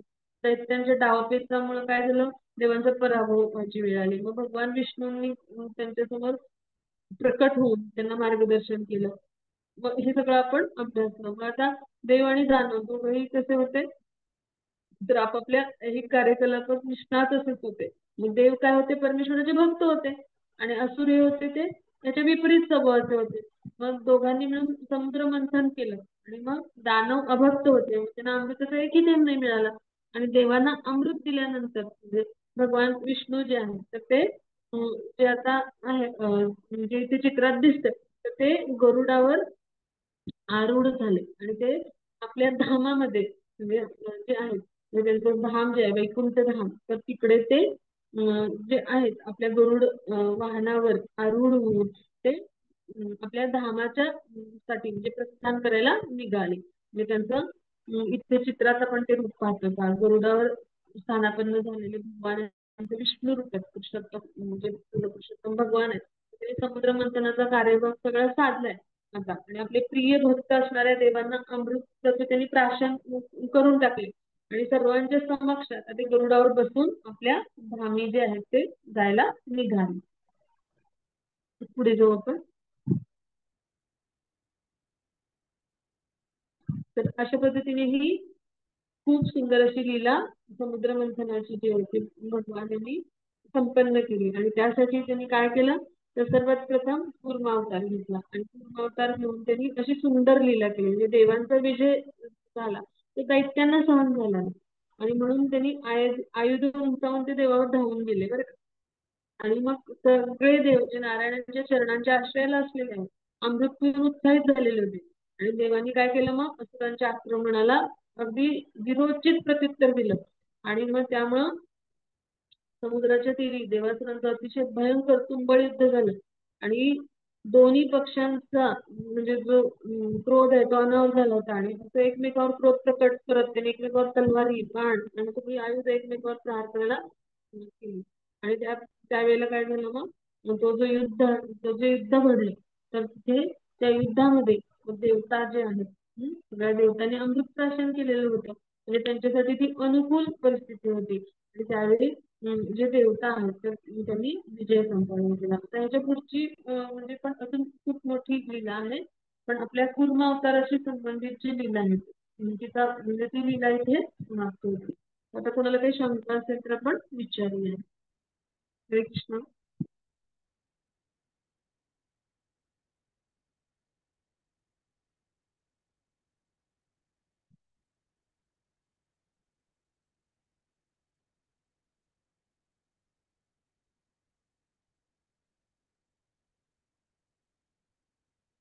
म्हणजे दिसतीये का सगळं? हरे कृष्ण. आता कोणाला काही शंका असेल तर आपण विचारूया. अं, सामिका माता जी आहे. हरे कृष्ण. हरे कृष्ण माता जी. हरे कृष्ण माता जी. हा बोलूया बोलू. हरे कृष्ण.